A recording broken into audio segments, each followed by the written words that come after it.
Bona tarda a tots.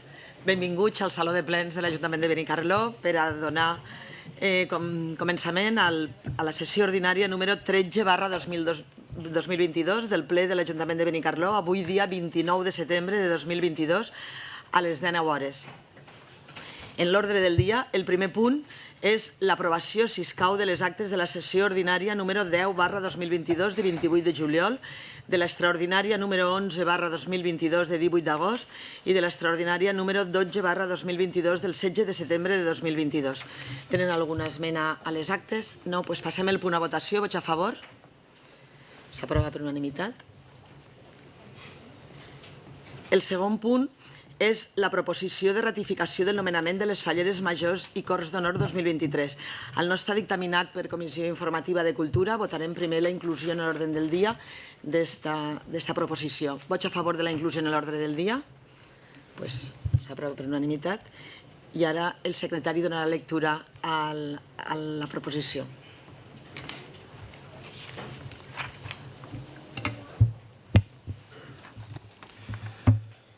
Proposta d'acord. Primer, ratificar el nomenament de la Junta Local Fallera de les Falleres Majors i les seues Cors d'Honor per al 2023 i nomenar Fallera Major Infantil de Benicarló 2023, Balma Matellanes i García. Cor d'Honor Infantil, Laia Marzà i Troncho, Àsia Roig i Vizcarro, Sheila Duran i Lizano, Indira Roig i Vizcarro, Lucas Serret i García, Diego Balfagón i Sánchez, Kenen Claret i Soriano, Miguel Moreno i Genovés, Dana Beiret i Itarte. Fallera Major de Benicarló 2020, María Salvador i González.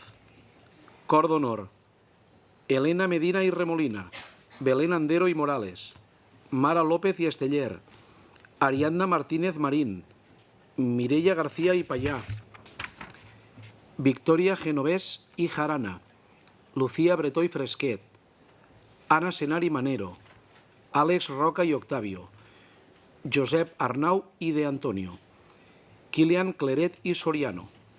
Segon, que es traslladi aquest acord a la Junta Local Fallera per al seu coneixement i satisfacció. Bé, doncs anem a votar la proposició. Vots a favor? Doncs per unanimitat s'aprova la proposició. Un aplaudiment, no per les falleres majors. Una acollida del xiquet d'Aranxí.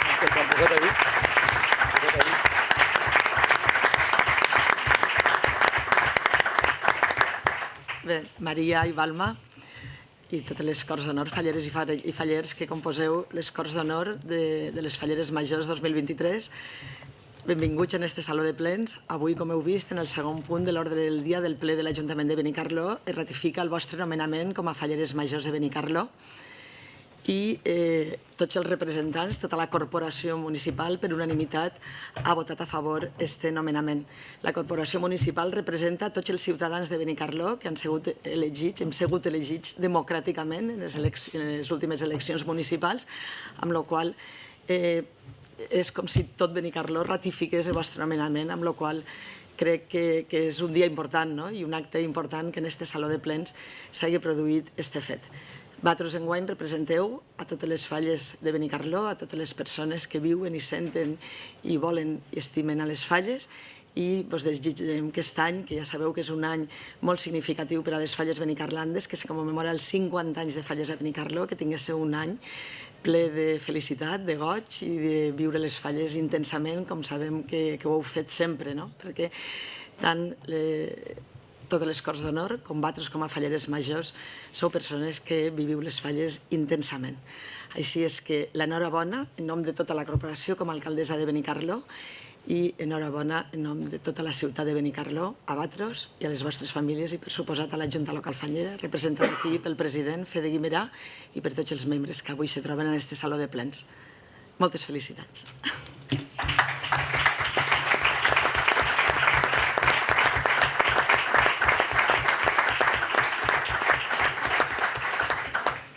Ara vos convidem a estar tota la sessió i aguantar tots els punts de l'ordre del dia. Són de 9 punts, més expregs i preguntes, però si desitgeu abandonar el saló de plens, com vulguéssiu. Ja sabeu que és una sessió plenària i és pública i si és que feu el que considereu. Gràcies. Bé, seguint en l'ordre del dia, el punt tercer és el dictamen a la proposta d'aprovació de l'addenda al contracte programa 2021-2024 entre la Vicepresidència i Conselleria d'Igualtat i Polítiques Inclusives i l'Ajuntament de Benicarló per a la col·laboració interadministrativa i financera en matèria de serveis socials per a l'exercici 2022, 2023 i 2024. Expedient 106-1381-Q. Dictamen de la Comissió Informativa de Serveis Socials i Polítiques Inclusives en sessió extraordinària celebrada el dia 26 de setembre de 2022. Proposta d'acord. Primer, aprovar el text i autoritzar la signatura de l'addenda al contracte programa 2021-2024 entre la Vicepresidència i Conselleria d'Igualtat i Polítiques Inclusives i l'Ajuntament de Benicarló per a la col·laboració interadministrativa i financera en matèria de serveis socials per a l'exercici 2022, 2023, 2024. Segon, proposar a la Conselleria d'Igualtat i Polítiques Inclusives modificar la redacció de la clàusula primera del text de l'addenda amb l'objecte de clarificar el significat i evitar confusions, on diu es modifica la clàusula segona del citat contracte programa quant a les fitxes que el mateix inclou, quedant redactada com s'indica a continuació, hauria de dir es modifica la clàusula segona del citat contracte programa quant a les fitxes incloses en l'addenda, que són les que seguidament es relacionen, quedant la resta de les fitxes del contracte programa sense modificar. Tercer, donar trasllat de l'acord signat a la Vicepresidència i Conselleria d'Igualtat i Polítiques Inclusives. Quart, una vegada firmada l'addenda per ambdues parts, publicar el text de la mateixa d'acord al procediment. Senyora Cerdà. Gràcies, senyora alcaldessa. El que portem a aprovació és una modificació o actualització del contracte programa 2022-2024, és a dir, una addenda del mateix, de l'anterior del 21-24, que afecta, per una banda, el Servei d'Autonomia Personal d'Atenció Primària Bàsica, concretament a un increment en l'aportació per al Servei d'Atenció a Domicili de Dependència, també el programa de menjar a casa amb un finançament per part de Conselleria i una aportació de l'entitat local, ja que no estava contemplat en el contracte programa 2021-2024. I per una altra banda, a l'atenció secundària amb una modificació de l'aportació per al serveis del centre de dia de persones amb diversitat funcional o discapacitat per al 2022 i també un increment de la previsió pressupostària per a la residència de persones amb diversitat funcional o discapacitat en les anualitats 2023 i 2024. Gràcies. Senyor Mañà, vol fer ús de la paraula? No. Senyora Escudero. Gràcies. Bé, com s'ha comentat, aquesta addenda és una modificació del contracte programa signat per la Conselleria de Polítiques Inclusives que regula serveis, personal i finançament que han de tindre els serveis socials municipals. Dir que aquesta modificació de l'addenda la proposa Conselleria i suposa un augment tant de servei com de finançament, la qual cosa pensem que és una milloria per a l'Ajuntament i per a qui es beneficia en últim terme, que és la ciutadania. Com s'ha comentat, les modificacions afecten tant al Servei de Promoció de l'Autonomia Personal com als centres de l'OACSE i jo sí que em voldria centrar en un dels serveis afectats per aquesta addenda, que és el Servei d'Atenció Domiciliària per a Persones amb Dependència. Dir que en el 2021 estava finançat amb 70.000 euros i es proposa passar a 90.000 en el 22 i a 150.000 en el 23 i a 180.000 en el 24. Per tant, un augment considerable. Com sabeu, és un servei adreçat a persones que per raó de dependència tenen limitada l'autonomia per a fer les activitats bàsiques de la vida diària dins de la seva casa. Conselleria finança íntegrament aquest projecte, no és dels que va cofinançats, que consisteix en que l'Ajuntament simplement ha de posar recursos personals per a contratar auxiliars que van a les cases de les persones dependents i les atenen donant-li el suport necessari. L'any 2021, dels 70.000 euros assignats a Benicarló, només es van gastar 1.500, és a dir, vam tornar 68.500. L'Ajuntament va contratar un auxiliar, sí, que és el que se demana, però només durant 30 dies de l'any. Enguany, el 2022, la contratació ja ha sigut de tot un any, però només d'una persona, d'una professional, amb la qual cosa, dels 90.000 euros que ens van a proposar en aquesta addenda, si tot va com pareix que va, només utilitzarem una tercera part, 28.000 euros, que és el sou d'esta professional. Si no passa res, acabarem tornant 62.000 euros. Es pot repetir la història el 2023, en el finançament ha augmentat, quan rebrem 150.000 euros, per tant, podrem tornar encara més. Estic parlant de diners, però, clar, és que la cosa és més seriosa. Aquests diners són per a pagar serveis. I si els diners no es gasten, és que els serveis o no s'estan donant o s'estan donant d'una manera insuficient. Si només està utilitzant un terç del finançament és que el programa es podria multiplicar per 3. És més, Conselleria espera que tingui aquestes dimensions i no les que està oferint l'Ajuntament. N'hi ha gent que no està podent accedir ara mateix al servei perquè l'Ajuntament no està complint amb la seva part, que és posar el personal per a donar-lo. Per tant, anem a votar a favor de l'addenda, faltaria més, però sí que demanem celeritat i rapidesa en fer el que esta addenda i el contracte de programa es demana, que és donar el servei i donar-lo en la mida adequada. Gràcies. Senyora Cerdà. Gràcies, senyora alcaldessa. Pues bueno, gràcies per recordar-nos els imports que estan especificats, 90.000 per al 2022, 150.000 pel 2023 i 180.000 pel 2024. S'està estudiant per al 2023 contractar a més gent de personal en el SAT específic de dependència i per a poder contractar a més persones per a que puguen fer aquest servei. I tot el que siga finançament i millora dels serveis, benvingut és, i Conselleria està apostant per això i així ens ho estem gestionant. Moltes gràcies. Senyora Escudera. Bé, és que s'està mirant, però no s'arriba a cap conclusió. Això no és que ens hem enterat ara fa cosa de 2 dies. Des del 2020, Conselleria ha proposat aquest programa. En el 2020 no es va contratar a ningú, se van tornar els diners íntegrament, serveis sense prestar. 2021, com he dit, 30 dies de contratació, diners tornats pràcticament al complet. 2022, el servei prestat, però només en un 30% del que es demana. Jo crec que 3 anys per a prendre una decisió ja són molts anys. En uns mesos s'entén una mica d'adaptació o de reflexió sobre com se vol donar el servei, però 3 anys, la veritat que fa difícil entendre què és el que està passant. Estem parlant de serveis destinats a persones amb dependència i crec que dins de la priorització de les tasques municipals o les tasques administratives són expedients que haurien d'estar en els escalons més alts de priorització en quant a poder emprendre aquest expedient. Per tant, és que el que es deia, esperem veure el més prompte possible moviments al respecte perquè és que el benefici serà immediat i directe per a les persones que l'estan esperant. Gràcies. Senyora Cerdà. Gràcies. El que le reitero el mateix que l'he dit, se buscarà en la mesura de la legalitat que ho permetisca el poder contractar la major quantitat de gent per a poder utilitzar aquests diners que ens abona i ens finança íntegrament Conselleria. Moltes gràcies. Bé, doncs passem el punt a votació. Vots a favor? Per unanimitat s'aprova el punt. El punt quart és el dictamen relatiu a la pròrroga del conveni de col·laboració entre l'Acadèmia Valenciana de la Llengua i l'Ajuntament de Benicarló per a realitzar actuacions de promoció del valencià. Expedient 106 49 36D.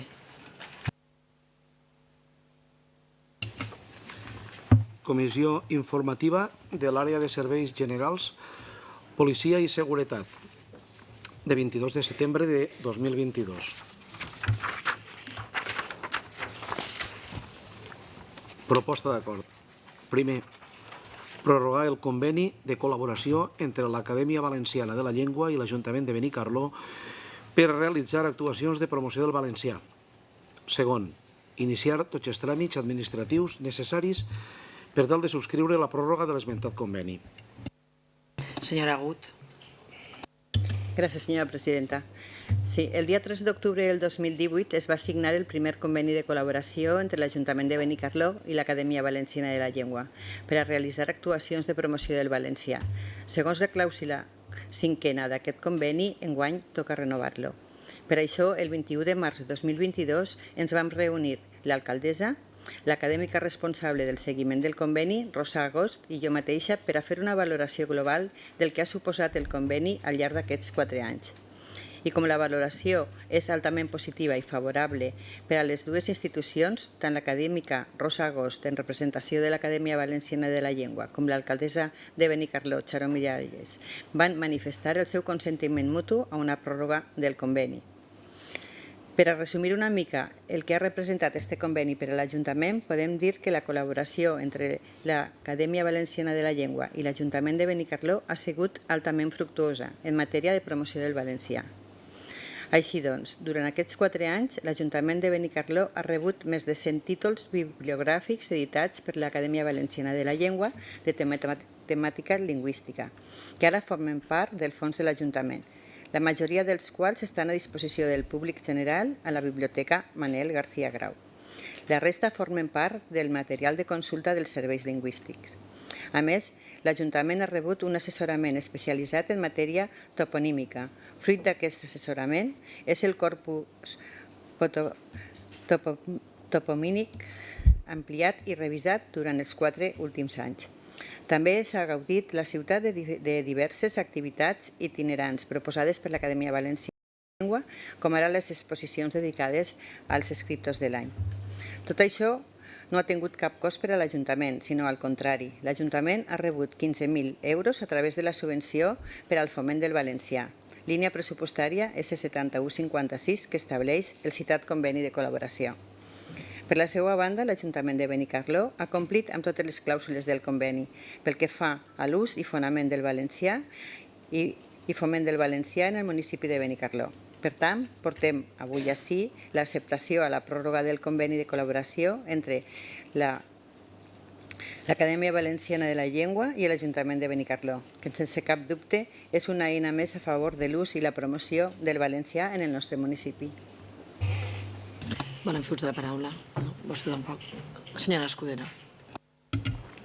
Gràcies. Doncs bé, esta pròrroga arriba, com ha contat, després de 4 anys fent camí en matèria lingüística al costat de l'Acadèmia Valenciana de la Llengua i, no sé, permeteu-me que sentiga una miqueta orgullosa d'haver estat en aquell moment en què se va signar el conveni de col·laboració en el 2018 i també saber que aquest equip de govern té interès en renovar-lo 4 anys més. Com diu l'informe de la tècnica lingüística i s'ha reproduït així en la intervenció, la valoració dels 4 anys han sigut altament positius i favorables per a les dues institucions i jo crec que això ja ho diu tot. A nivell de Benicarló el conveni ha sigut molt valuós perquè ha donat fruits molt interessants i recordem tot el tema de la toponímia benicarlanda amb els vídeos, l'edició del fullet informatiu, exposicions de l'acadèmia que han arribat a Benicarló, recursos bibliogràfics que hi ha a la biblioteca només pel fet de firmar este conveni i per suposar tot el que implica el suport de la màxima institució en la regulació normativa del valencià i tot el que representa l'Acadèmia Valenciana de la Llengua al costat de l'Ajuntament de Benicarló. Per a qui no veu els avantatges, que segur que algun hi haurà, com vostè ha dit, dir que tant el conveni anterior com esta pròrroga no comporten ninguna despesa per a l'Ajuntament, al contrari, rebem diners per complir la normativa lingüística, per promoure l'ús del valencià i per garantir drets de valencianoparlants. I tot de la mà en una institució com l'ABL que dona encara més força a les polítiques lingüístiques municipals. Per tant, ens alegra molt tindre damunt la taula este punt, ens alegra molt votar-lo a favor i ens donem les gràcies per continuar apostant per la llengua. Gràcies. Senyora Agut, no, doncs passem el punt a votació directament. Vots a favor? S'aprova per unanimitat. El punt 5è és el dictamen a la proposta d'aprovació de la liquidació de la recaptació del preu públic de les entrades de la temporada de teatre 2021, expedient 76-1690-D.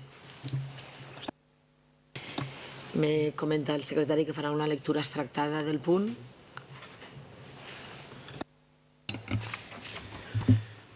Comissió Informativa d'Hisenda i Serveis Econòmics en reunió extraordinària i urgent celebrada el dia 22 de setembre de 2022.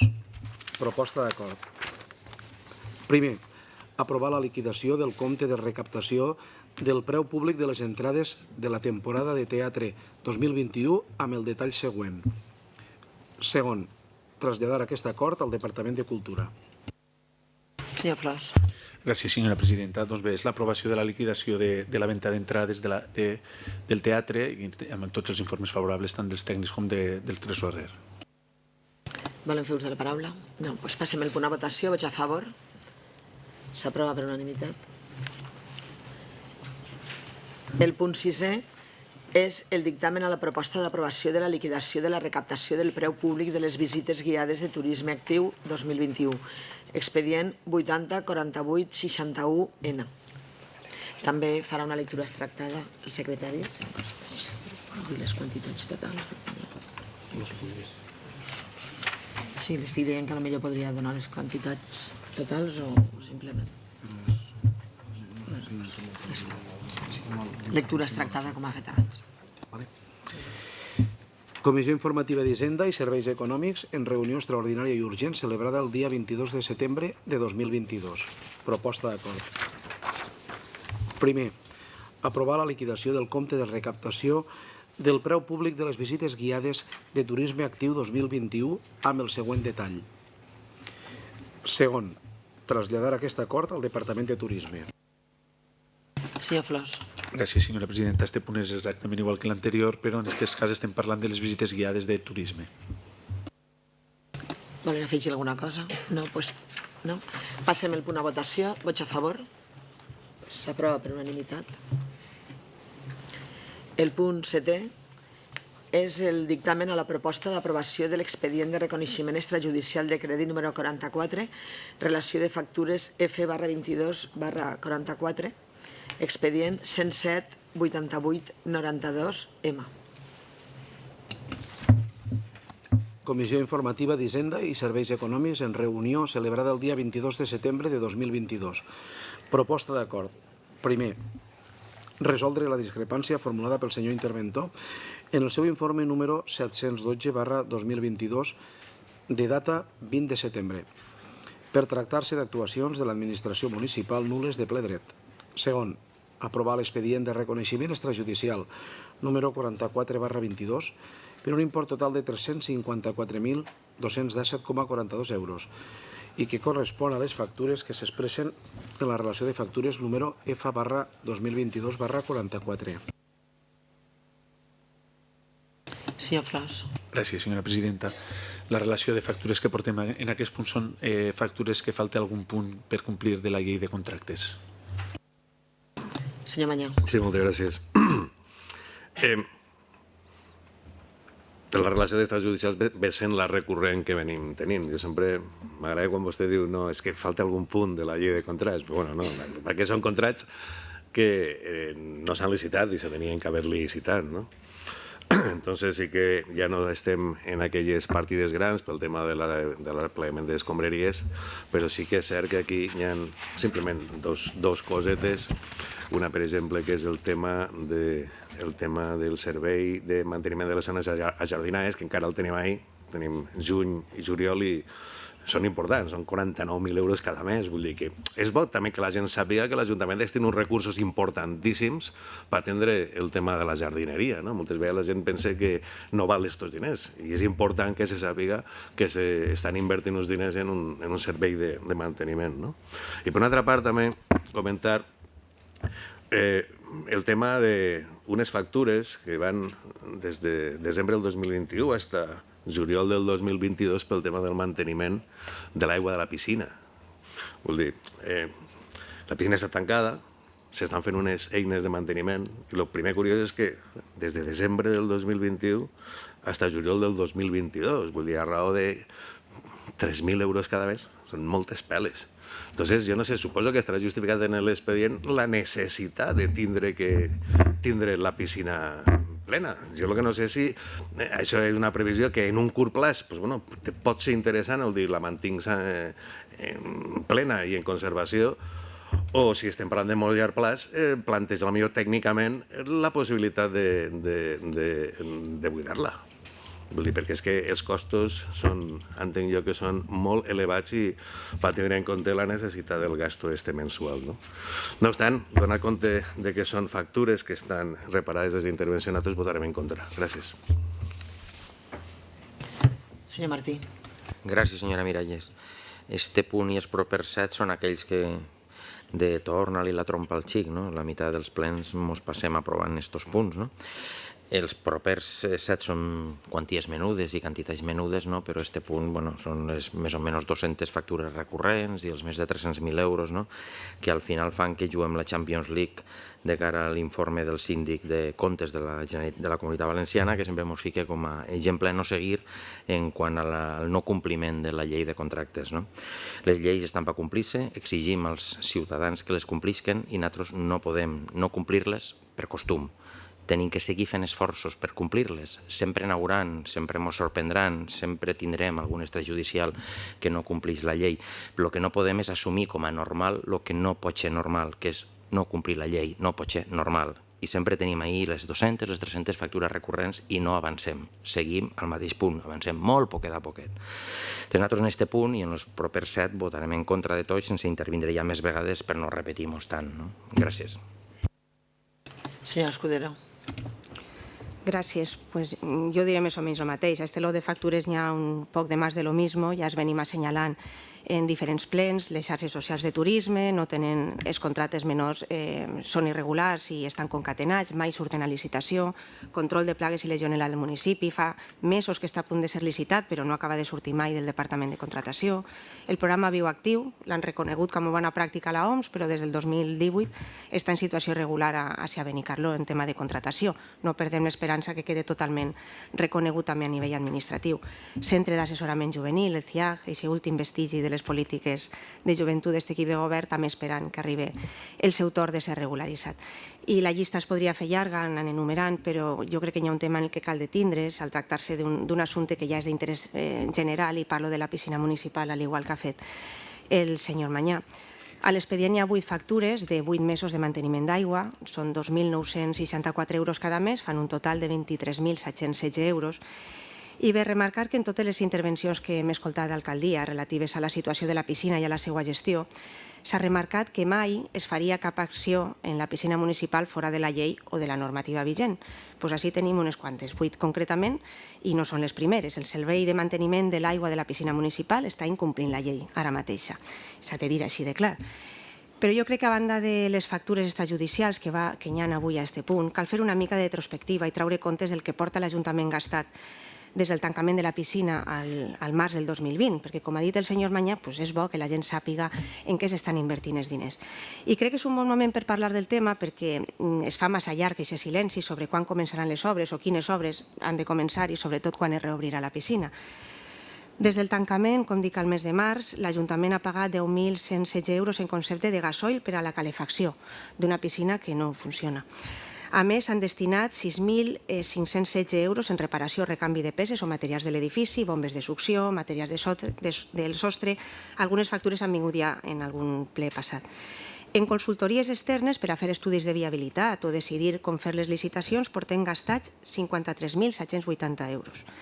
En la defensa judicial de l'Ajuntament davant de la reclamació dels treballadors pel seu acomiadament, 8.470 euros. I en els 22 mesos de manteniment de l'aigua, perquè així ne tenim 8, però la cosa és ja històrica, s'han invertit 65.208 euros. Si ho sumem tot, tenim 144.000 euros gastats en un servei que no s'està donant, en una licitació que no ha sortit i en unes obres que no s'han fet.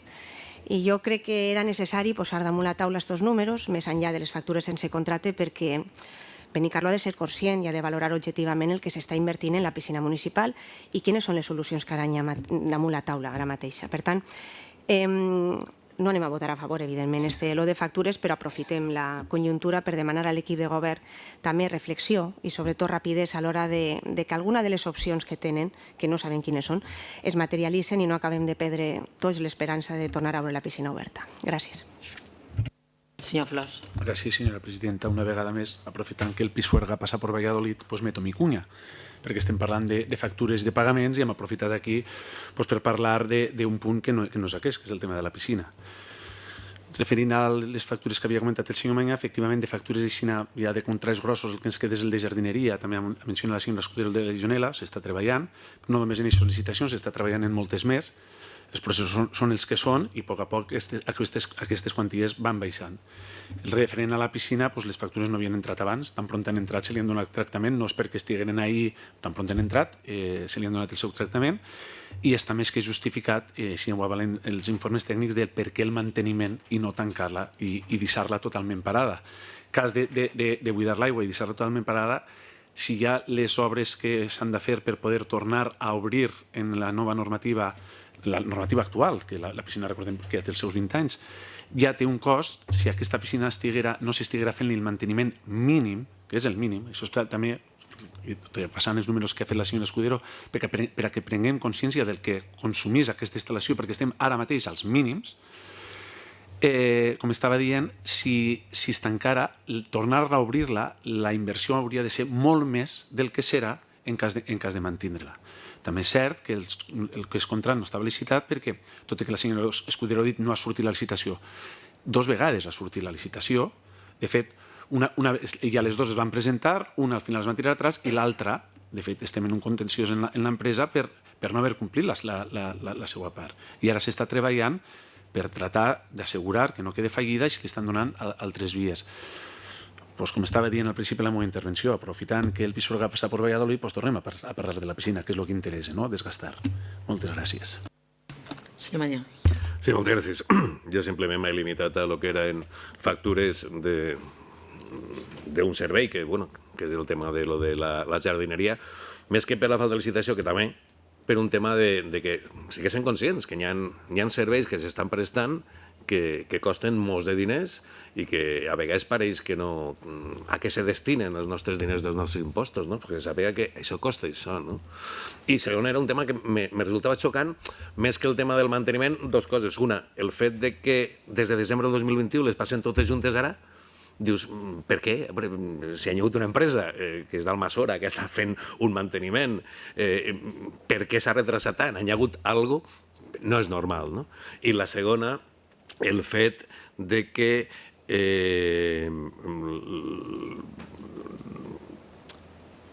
simplement destacar el que si hi havia alguna possibilitat tècnica, que suposo que s'hauria estudiat, perquè moltes vegades també s'ha dit, i per què no se buida? Bueno, si tècnicament és que no se pot, o si tècnicament resulta que és molt més car després, una vegada buida, tornar a fer-lo, doncs estarà justificat tècnicament i per això estarà justificat que se faci contra el manteniment. Ho pressuposava, però moltes vegades també la gent diu, si resulta que s'està gastant, per què és? També tenen una explicació del per què un servei se té que atendre aunque estigui tancat, perquè després resultaria més car. Simplement se tractava d'aclarir aquestes 2 coses. Gràcies. Senyor Martí. Senyora Escudero. Una de les funcions del ple municipal és el control i la fiscalització dels òrgans de govern i just aquesta funció ens toca fer-los a la gent que estem a este costat, als grups de l'oposició. I això és just el que jo he fet, el control i la fiscalització de la tasca de govern. Estic qüestionant la gestió del govern respecte a un tema prioritari, a un servei públic que preocupa tota la ciutadania i estic qüestionant una despesa desorbitada que estem pagant tots en un servei que ara mateix està tancat i no se sap quan obrirà. El que s'espera davant dels fets que jo he exposat i d'aquesta tasca, com estic dient, i de control, seria una resposta justificativa, calmada i respectuosa. I ha fet una explicació molt ben justificada del perquè de les factures del tema de manteniment, però és que sobrava aquest menyspreu a justament aquest paper que hem de fer des d'ací, aquesta tasca de control que intentem, jo almenys, fer de la manera més pulcra i més explícita possible. Gràcies. Senyor Flors. Gràcies, senyora presidenta. Agrair les aclaracions del senyor Mañà. Evidentment, jo el meu comentari no era que vostè parla de les factures i ja està.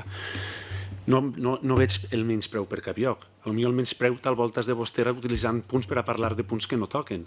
Hi ha mecanismes, hi ha punts, a més de les comissions, hi ha altres punts del ple on se poden parlar de les coses que toquen. Igual el menyspreu ve d'eixa part que va sí que no d'ací que va allà. Jo soc sempre molt respectuós i mesuro molt les meves paraules quan em dirigeixo a l'oposició. Moltes gràcies.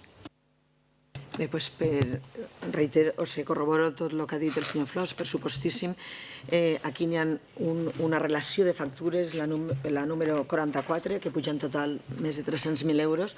No parlen d'altres factures que podríem parlar, n'hi ha moltes factures de la brigada d'obres, n'hi ha la neteja de l'edifici IRTA, n'hi ha serveis d'atenció domiciliària, n'hi ha moltíssimes coses, però se centren en la piscina municipal precisament per a parlar d'això. Jo el que he de dir és que tots els diners invertits en la piscina són positius per a no abandonar l'edifici, perquè també ho he sentit a la premsa i també ho he sentit per part dels grups de l'oposició i per part d'algun president d'algun partit que no és regidor, de que allò és un edifici abandonat de la mà de Déu. No, no, no. L'edifici no està abandonat. Es fan el manteniment que s'ha de fer per a que el got de l'aigua de la piscina es mantingui en perfectes condicions i el dia que obriguéssim la piscina allò costa el menys diners possible. I per supost que el contracte menor de manteniment de la piscina es va fer durant un any. Jo recordo, igual que el senyor Flors ha fet, que es va treure 2 vegades a licitació i, evidentment, els contractes menors no poden tindre més d'una durada d'un any. Una vegada es va acabar l'any que havíem contractat en un contracte completament legal, doncs després se passen les factures a l'extrajudicial perquè no anem a treure la licitació precisament perquè no sabem quant de temps tardarem en obrir la piscina, perquè, com saben perfectament, l'hem tret 2 vegades a licitació, la segona vegada tenim un adjudicatari i no va complir, i ara se van demanar uns diners europeus per a fer l'obra directament des de l'Ajuntament. Vostès saben perfectament que estem preparant el contracte del projecte i de l'obra conjuntament i en això estem. Esperem que en les pròximes setmanes puguem tindre notícies positives de que anem a treure el projecte i l'obra de la piscina i ningú té més interès que nosaltres, però mai abandonarem la instal·lació per a que, quan la tornéssim a obrir, allò estigui en males condicions. La mantenim en perfectes condicions per a que ens costi els menys diners possibles i tots els diners gastats en la piscina els donem per bons perquè l'objectiu només és un, tornar a obrir la instal·lació de manera legal, per supost. Passem el punt a votació. Vots a favor? Vots en contra? Doncs hi ha 10 vots a favor i 10 en contra. Es repeteix la votació, hi haurà un empat de vots a favor i en contra.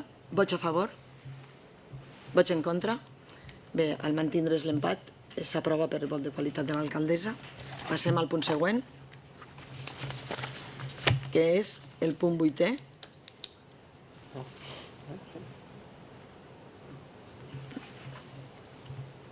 El punt 9è, no? No, el punt 8è, vull dir. El dictamen a la proposta d'aprovació de l'expedient de reconeixement extrajudicial de crèdit número 45, relació de factures número F/2022/45, expedient 107-88-94-P. Comissió Informativa d'Hisenda i Serveis Econòmics en reunió celebrada el dia 22 de setembre de 2022. Proposta d'acord. Primer, resoldre la discrepància formulada pel senyor interventor en el seu informe número 718/2022, de data 20 de setembre, per tractar-se d'actuacions de l'administració municipal nules de ple dret. Segon, aprovar l'expedient de reconeixement extrajudicial número 45/22 per un import total de 2.289,08 euros i que correspon a les factures que s'expressen en la relació de factures número F/2022/45. Senyor Flors. Gràcies, senyora presidenta. La relació d'aquestes factures és perquè es considera que no era necessari la seva contractació. Sí, moltes gràcies, senyora alcaldessa.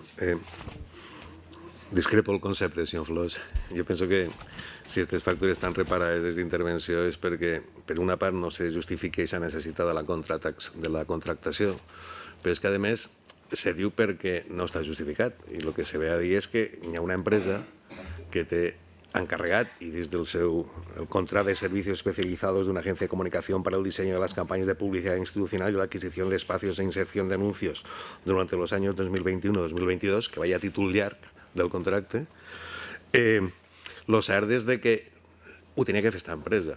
Jo, simplement, en aquest punt, ja li dic, anem a votar en contra perquè hi ha reparat d'intervenció, no? Però jo li recordo que fa 2 o 3 plenos, almenys, li vaig comentar que mos agradaria per almenys a nosaltres, suposo que el resto de grups de l'oposició també, el que se mos expliqués quina és la problemàtica que hi ha en aquesta empresa. No? Si resulta que tenia que fer uns contractes, perdó, tenia que prestar una sèrie de serveis i no els està prestant, doncs se suposa que hi haurà un incompliment contractual, no? I si resulta que està percebint alguna cosa i no està donant el servei i resulta que a qui li tenen que arribar les remuneracions o les retribucions no li arriben, serà perquè hi ha un problema també. A mi el que m'agradaria és, ja els ho vam dir, poder assentar-nos, bé sigui en ocasió una junta de portaveus o bé en un moment en què se mos acopla a tots i per almenys poder tindre 5 cèntims, perquè penso que no hi ha res pitjor que el no conèixer les coses perquè se doni lloc a poder dir el que no és, no? Entonces, si se té primera informació de primera mà, penso que seria el millor. I a vegades, pues, en alguna cosa, inclús, se podria fer alguna consideració o una ajuda, no? Jo penso que aquestes coses són importants. Quedem a la seva disposició, que vostès ho tinguin per convenient. Nosaltres, en aquest punt, donat el reparent de posició, votarem en contra. Gràcies. Senyor Martí. Senyora Escudero. Senyor Flors. Gràcies, senyora presidenta. A priori el problema està solucionat. El que passa és que hi haurà alguna factura que encara vindrà amb anterioritat, no sé si en queda alguna més o no, i a veure si la pròxima junta de portaveus podem parlar. És cert que n'hem tingut algunes i no ha sortit al cas ni al pensament tampoc. La propera ho ficarem com a punt i ho comentem en tranquil·litat. Gràcies. Senyor Manyà, vol contestar? Doncs passem el punt a votació. Vots a favor? En contra? Hi ha un empat. 10 vots a favor i 10 en contra. Repetim la votació. Vots a favor? En contra? En mantindre's l'empat, s'aprova per vot de qualitat de l'alcaldia. El punt 9è. El punt 9è és el dictamen a la proposta d'aprovació de l'expedient de reconeixement extrajudicial de crèdit número 46, relació de factures F/2022/46, expedient 107-89-45K. Comissió Informativa d'Hisenda i Serveis Econòmics en reunió celebrada el dia 22 de setembre de 2022. Proposta d'acord. Primer, resoldre la discrepància formulada pel senyor interventor en el seu informe número 713/2022, de data 20 de setembre, per tractar-se d'actuacions de l'administració municipal nul·les de ple dret. Segon, aprovar l'expedient de reconeixement extrajudicial número 46/22 per un import total de 536,39 euros i que correspon a les factures que s'expressen en la relació de factures número F/2022/46. Senyor Flors. Gràcies, senyora presidenta. Això és una factura d'un servei prestat quan s'entén que tindria que ser un servei prestat amb personal propi. En el passat plenari extraordinari ja vam aprovar la RPT que tenim ara en exposició, i quan entra en vigor i a la vegada tenim també les bases preparades per a aquest assessor jurídic, esperem poder cobrir aquest lloc el més pront possible i poder estalviar-nos aquest punt. Moltes gràcies. Senyor Manyà. Sí, moltes gràcies. Efectivament, jo volia fer referència a això també. Vull dir, vam aprovar la RPT, suposa que entrarà en l'oferta pública per l'any 2023. La bossa de treball per ocupar interinament fins que se tingui la plaça creada, o sigui, creada no, ocupada, està en marxa. Quan arribi això no passarà per extrajudicial, nosaltres estan en extrajudicial reparat, tenim que votar en contra. Gràcies. Senyor Martí, senyora Escudero, senyor Flors. Passem el punt a votació. Vots a favor? En contra? Doncs hi ha 10 vots a favor, 10 en contra. Repeteix la votació. Vots a favor? En contra? Bé, doncs s'aprova per vot de qualitat de l'alcaldessa en mantindre's l'empat. El punt 10è és el dictamen a la proposta d'aprovació de l'expedient de reconeixement extrajudicial de crèdit número 47, relació de factures F/2022/47. Comissió Informativa d'Hisenda i Serveis Econòmics, en reunió celebrada el dia 22 de setembre de 2022. Proposta d'acord. Primer, resoldre la discrepància formulada pel senyor interventor en el seu informe número 713/2022 de data 20 de setembre, per tractar-se d'actuacions de l'administració municipal nul·les de ple dret. Segon, aprovar l'expedient de reconeixement extrajudicial número 47/22 per un import total de 116,84 euros i que correspon a les factures que s'expressen en la relació de factures número F/2022/47. Senyor Flors. Gràcies, senyora presidenta. Doncs bé, aquesta factura de 116 euros és una reparació d'una moto que es va portar a una empresa que és una comunitat de béns i, com ja sabem, les administracions no poden contractar en les comunitats de béns. Senyor Mañó. Sí, moltes gràcies, alcaldessa. Efectivament, vostè ho ha dit. Les administracions no poden contratar i reparo d'intervenció, nulidad de pleno derecho, per tant, nosaltres votarem en contra. Gràcies.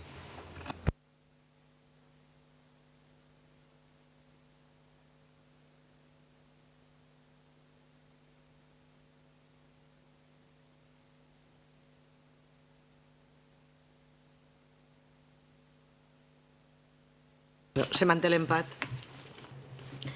S'aprova per vot de qualitat de l'alcaldessa. El punt 11 és el dictamen a la proposta d'aprovació de l'expedient de reconeixement extrajudicial de crèdit número 48, relació de factures F/2022/48, expedient 107-89-92A. Gràcies. Comissió Informativa d'Hisenda i Serveis Econòmics. En reunió celebrada el dia 22 de setembre de 2022. Proposta d'acord. Primer, resoldre la discrepància formulada pel senyor interventor en el seu informe número 715/2022 de data 20 de setembre per tractar-se d'actuacions de l'administració municipal nul·les de ple dret. Segon, aprovar l'expedient de reconeixement extrajudicial número 48/22 per un import total de 70 euros i que correspon a les factures que s'expressen en la relació de factures número F/2022/48. Senyor Flors. Gràcies, senyora presidenta. Sí, portem dos factures que són uns premis i que al ser uns premis en espècies tenien que haver tot el tractament que marca la llei de subvencions i no la de contractació. Senyor Mañó. Senyor Martí. Senyor Escudero. Passem a la votació. Vots a favor. En contra. 10 vots a favor i 10 en contra. Repetim la votació. Vots a favor. En contra. Bé, doncs mantindre's l'empat. S'aprova per vot de qualitat de l'alcaldia. El punt 12 és la dictamen a la proposta d'aprovació de l'expedient de reconeixement extrajudicial de crèdit número 49, relació de factures F/2022/49, expedient 107-90-11C. Comissió Informativa d'Hisenda i Serveis Econòmics en reunió celebrada el dia 22 de setembre de 2022. Proposta d'acord. Primer, resoldre la discrepància formulada pel senyor interventor en el seu informe número 716/2022 de data 20 de setembre per tractar-se d'actuacions de l'administració municipal nul·les de ple dret. Segon, aprovar l'expedient de reconeixement extrajudicial número 49/22 per un import total de 5.304,64 euros i que correspon a les factures que s'expressen en la relació de factures número F/2022/49. Senyor Flors. Gràcies, senyora presidenta. La relació d'aquestes factures són factures que tenen relació amb alguna vulneració de la llei de publicitat. Senyor Mañó. Senyor Martí. Senyor Escudero. Passem el punt a votació. Vots a favor. En contra. Bé, doncs hi ha 10 vots a favor i 10 en contra. Repetim la votació. Vots a favor. En contra. Bé, en mantindre's l'empat, s'aprova pel vot de qualitat de l'alcaldia. El punt 13 és el dictamen a la proposta d'aprovació de l'expedient de reconeixement extrajudicial de crèdit número 50, relació de factures F/2022/50, expedient 107-88-95Q. Comissió Informativa d'Hisenda i Serveis Econòmics en reunió celebrada el dia 22 de setembre de 2022. Proposta d'acord. Primer, resoldre la discrepància formulada pel senyor interventor en el seu informe número 717/2022 de data 20 de setembre per tractar-se d'actuacions de l'administració municipal nul·les de ple dret. Segon, aprovar l'expedient de reconeixement extrajudicial número 50/22 per un import total de 955,90 euros i que correspon a les factures que s'expressen en la relació de factures número F/2022/50. Senyor Flors. Gràcies, senyora presidenta. És una factura el motiu per què ve així és perquè, tot i que sí que es justifica, s'entén que no s'ha justificat suficientment el motiu de la contratació d'aquest servei. És la factura d'un vídeo. Senyor Mañó. No. Senyora Escudero, passem el punt a votació. Vots a favor? En contra? Bé, doncs hi ha 10 vots a favor i 10 en contra. Repetim la votació. Vots a favor? En contra? Se manté l'empat, amb el qual s'aprova per vot de qualitat de l'alcaldia. La senyora Escudero ha votat a favor, però no l'ho tenim en compte. El punt 14 és dictamen a la proposta d'aprovació de l'expedient de reconeixement extrajudicial de crèdit número 9/2022 de l'OACSE, relació de factures F/2022/9. Comissió Informativa d'Hisenda i Serveis Econòmics en reunió celebrada el dia 22 de setembre de 2022. Proposta d'acord.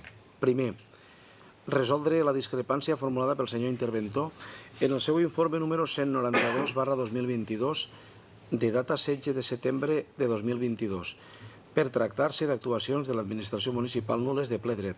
Segon, aprovar el reconeixement extrajudicial de crèdit número 9, expedient REC 09/2022, per un import total de 64.144,63 euros i que correspon a les factures que s'expressen en la relació de factures número F/2022/9. Senyora Cerdà. Gràcies, senyora alcaldessa. El que portem a aprovació són les factures de despesa corrent i d'obligada reposició per al normal funcionament dels centres i que, segons la llei de contractes, s'haurien de licitar. Gràcies. Senyor Mañó. Sí, moltes gràcies, senyora alcaldessa. Efectivament, això és igual que el primer paquet d'extrajudicial. Gràcies, sempre, perquè aquesta frase ja la té feta i la porta repetint durant quasi 4 anys, no? Lo que sí que és cert, jo l'estic repassant, no hi ha ninguna cosa que sigui ordinària, efectivament, la majoria de coses són subministrament que són necessàries, però sí que continuen havent, com és lògic, moltes d'elles que són d'empreses recurrents que estan prestant serveis, sobretot a nivell de subministrament d'energia o de gasoil o de manteniments o coses que penso que són les primeres que se tenien que prendre cartes per poder licitar-les, no? Entonces jo els animo a que, ja crec que no es donarà molt de temps, però els animo a que facin els màxims esforços com perquè això, per lo menos, qui se ho trobe ja un poquet més arreglat. Gràcies. Senyor Martí. Senyora Escudero. Senyora Cerdà. Gràcies, senyora alcaldessa. Sí, farem tots els esforços i no he continuat de fer-los des de l'inici de la legislatura. Sí que puc avançar que la constitució del Tribunal del TAG serà la setmana que ve i que el dia de 9 d'octubre està previst el primer examen. Així és que comencem el mes d'octubre en bastant esperança. Gràcies. Senyor Mañó. Pues moltes gràcies, jo m'alegro. S'estava demanant el TAG des de l'OACSE, se va aconseguir el TAG, ara pareix ja que tindrem el TAG, esperem que no hi hagi problemes per després obtindre eixe TAG o que eixe TAG de la forma que se fa no mos costa vindre, com ha passat en algun altre departament. I ja li dic que l'important és que bé siga qui vinga després, bé siga, ja hi ha candidatos presentats que ja no són candidatos, sinó que ja són persones que ja se sap segur, i qui puga arribar, que puga tindre una coseta, per lo menos, que estiga solucionada i serà una faeneta menys de les moltes que hi haurà que fer en el seu moment. Gràcies. Senyora Cerdà. Gràcies, senyora alcaldessa. En el meu sentit de la responsabilitat com a regidora, vetllo i continuaré vetllant fins a la finalització d'esta legislatura per a que així sigui. I, com ja l'he dit, el mes d'octubre esperem començar aquests exàmens per a la constitució de la bossa de TAG i que siguin fructífers. Gràcies. Passem el punt a votació. Vots a favor? En contra? Hi ha un empat de 10 vots a favor i 10 en contra. Repetim la votació. Vots a favor? En contra? Bé, doncs vam mantindre l'empat. S'aprova per vot de qualitat de l'alcaldessa. El punt 15 és la moció per a lluitar contra l'ocupació il·legal i millorar la convivència veïnal i la protecció de la seguretat de les persones i coses en les comunitats de propietaris, presentada pel grup municipal del Partit Popular. Expedient 107-99-98Y. En aquest cas, el grup del Partit Popular que ha presentat aquesta moció, dins del termini que se va determinar per incloure's en l'ordre del dia, ha comunicat al secretari que només vol que es llegeixi els acords de la moció Després obrirem un torn de paraules, com fem sempre les mocions, i després passarem a votació. Senyor secretari, no fa falta llegir l'exposició de motius, simplement els acords. Correcte.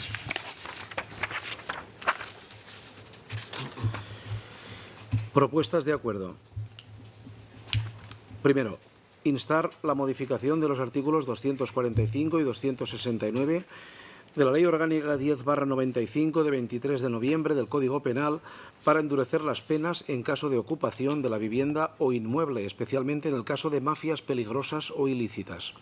Segundo, instar la inclusión de nuevas medidas procesales en la Ley de Enjuiciamiento Criminal para mejorar la protección de las personas físicas o jurídicas que sean propietarias o poseedoras legítimas de una vivienda o inmueble, con el objetivo de recuperar la plena posesión de una vivienda o parte de ella, siempre que se hayan visto privados de la misma sin su consentimiento. Proceder al desalojo de la vivienda ocupada en situación de flagrante delito o, en caso de que no lo sea, en 24 horas por parte de la policía. Tercero, instar la modificación de la Ley 49/1960 sobre propiedad horizontal para que se habilite a las comunidades de propietarios como personas jurídicas para que puedan iniciar los procesos de recuperación de la vivienda en aras de una mejor convivencia y evitando actividades molestas, insalubres, nocivas, peligrosas o ilícitas. Cuarto, instar la inclusión de un nuevo apartado en el apartado 4 del artículo 18 de la Ley 7/85 de 2 de abril de bases de régimen local para evitar la inscripción en el padrón municipal de un ocupante ilegal definido en la Ley Orgánica contra la ocupación ilegal y para la convivencia vecinal y la protección de la seguridad de las personas y cosas en las comunidades de propietarios, así como solicitar que esta inscripción se considere nula y no constituya prueba de su residencia o domicilio ni les atribuya ningún derecho. A tales efectos, los ayuntamientos darán de baja de oficio o a instancia del propietario o poseedor real legítimo las inscripciones en cuanto tuvieran conocimiento de ello.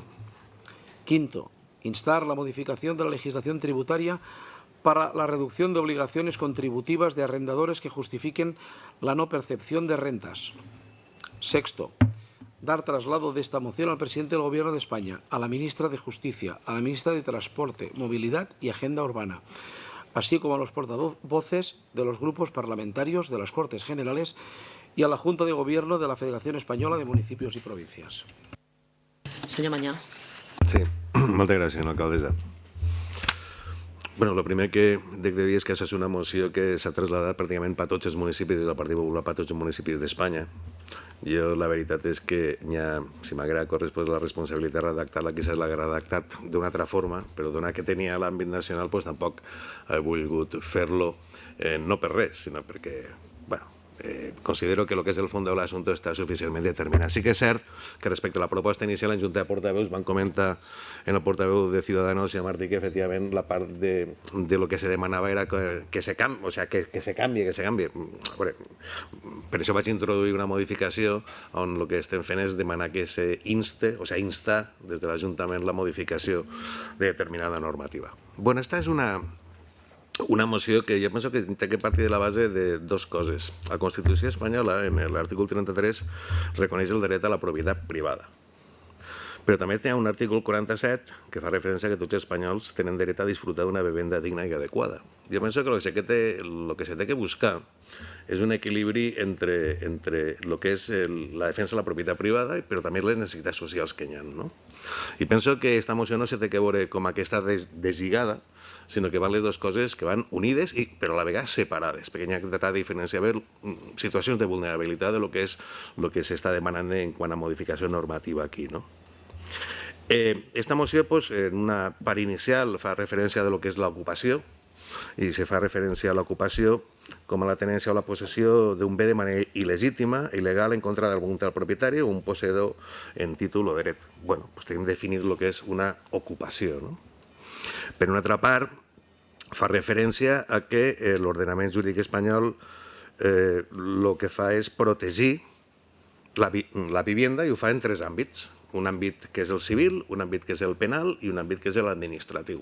I jo, sense ànimo de pedanteria, m'agradaria després poder entrar un poquet per almenys perquè tinguem una consciència de què diu la llei, perquè moltes vegades diuen l'article tal i ho donem com a pressuposat, analitzarem mínimament, simplement a veure què és el que diuen, penso que és el just per saber el per què se diuen les coses, no? I en tercer lloc parla d'una situació que penso que és un fet provat, vull dir que hi ha un fenomen d'ocupació il·legal de viviendes i que hi ha un increment de denúncies per allanament o per ocupació, segons les estadístiques del Ministeri d'Interior. No tenim que anar molt lluny. Hi ha normatives que han sortit que en el mateix títol ja fica contra l'ocupació il·legal de viviendes, o avui, per exemple, estava a punt de caure després de dinar i sento que per la tele justament sortia el portaveu en el Congrés dels Diputats del Partit Socialista dient sí, no, el fenomen està, que estan d'acord en que hi havia que fer-lo i que pareixia que la discrepància en el Partit Popular era que uns volien que se faguera en 24 hores i els altres volien que se faguera en 48 hores. El fet és que existís una problemàtica social i jo entenc que se li té que donar una solució a nivell normatiu per una part, però també a nivell social.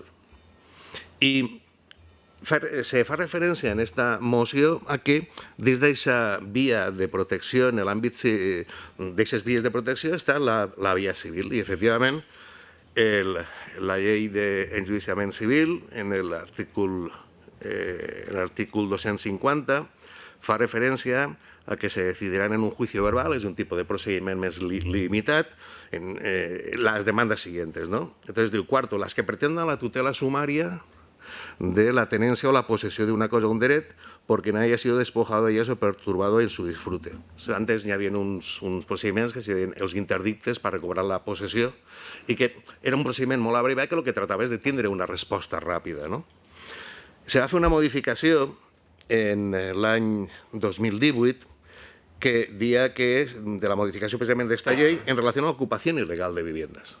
I l'únic que se dia que se va introduir és un añadit on se dia que se podia demanar la immediata recuperació. La qüestió és que se va introduir això des d'un punt de vista molt polític, però els professionals que hem estat treballant ens donem compte que això és la realitat, no és aixina.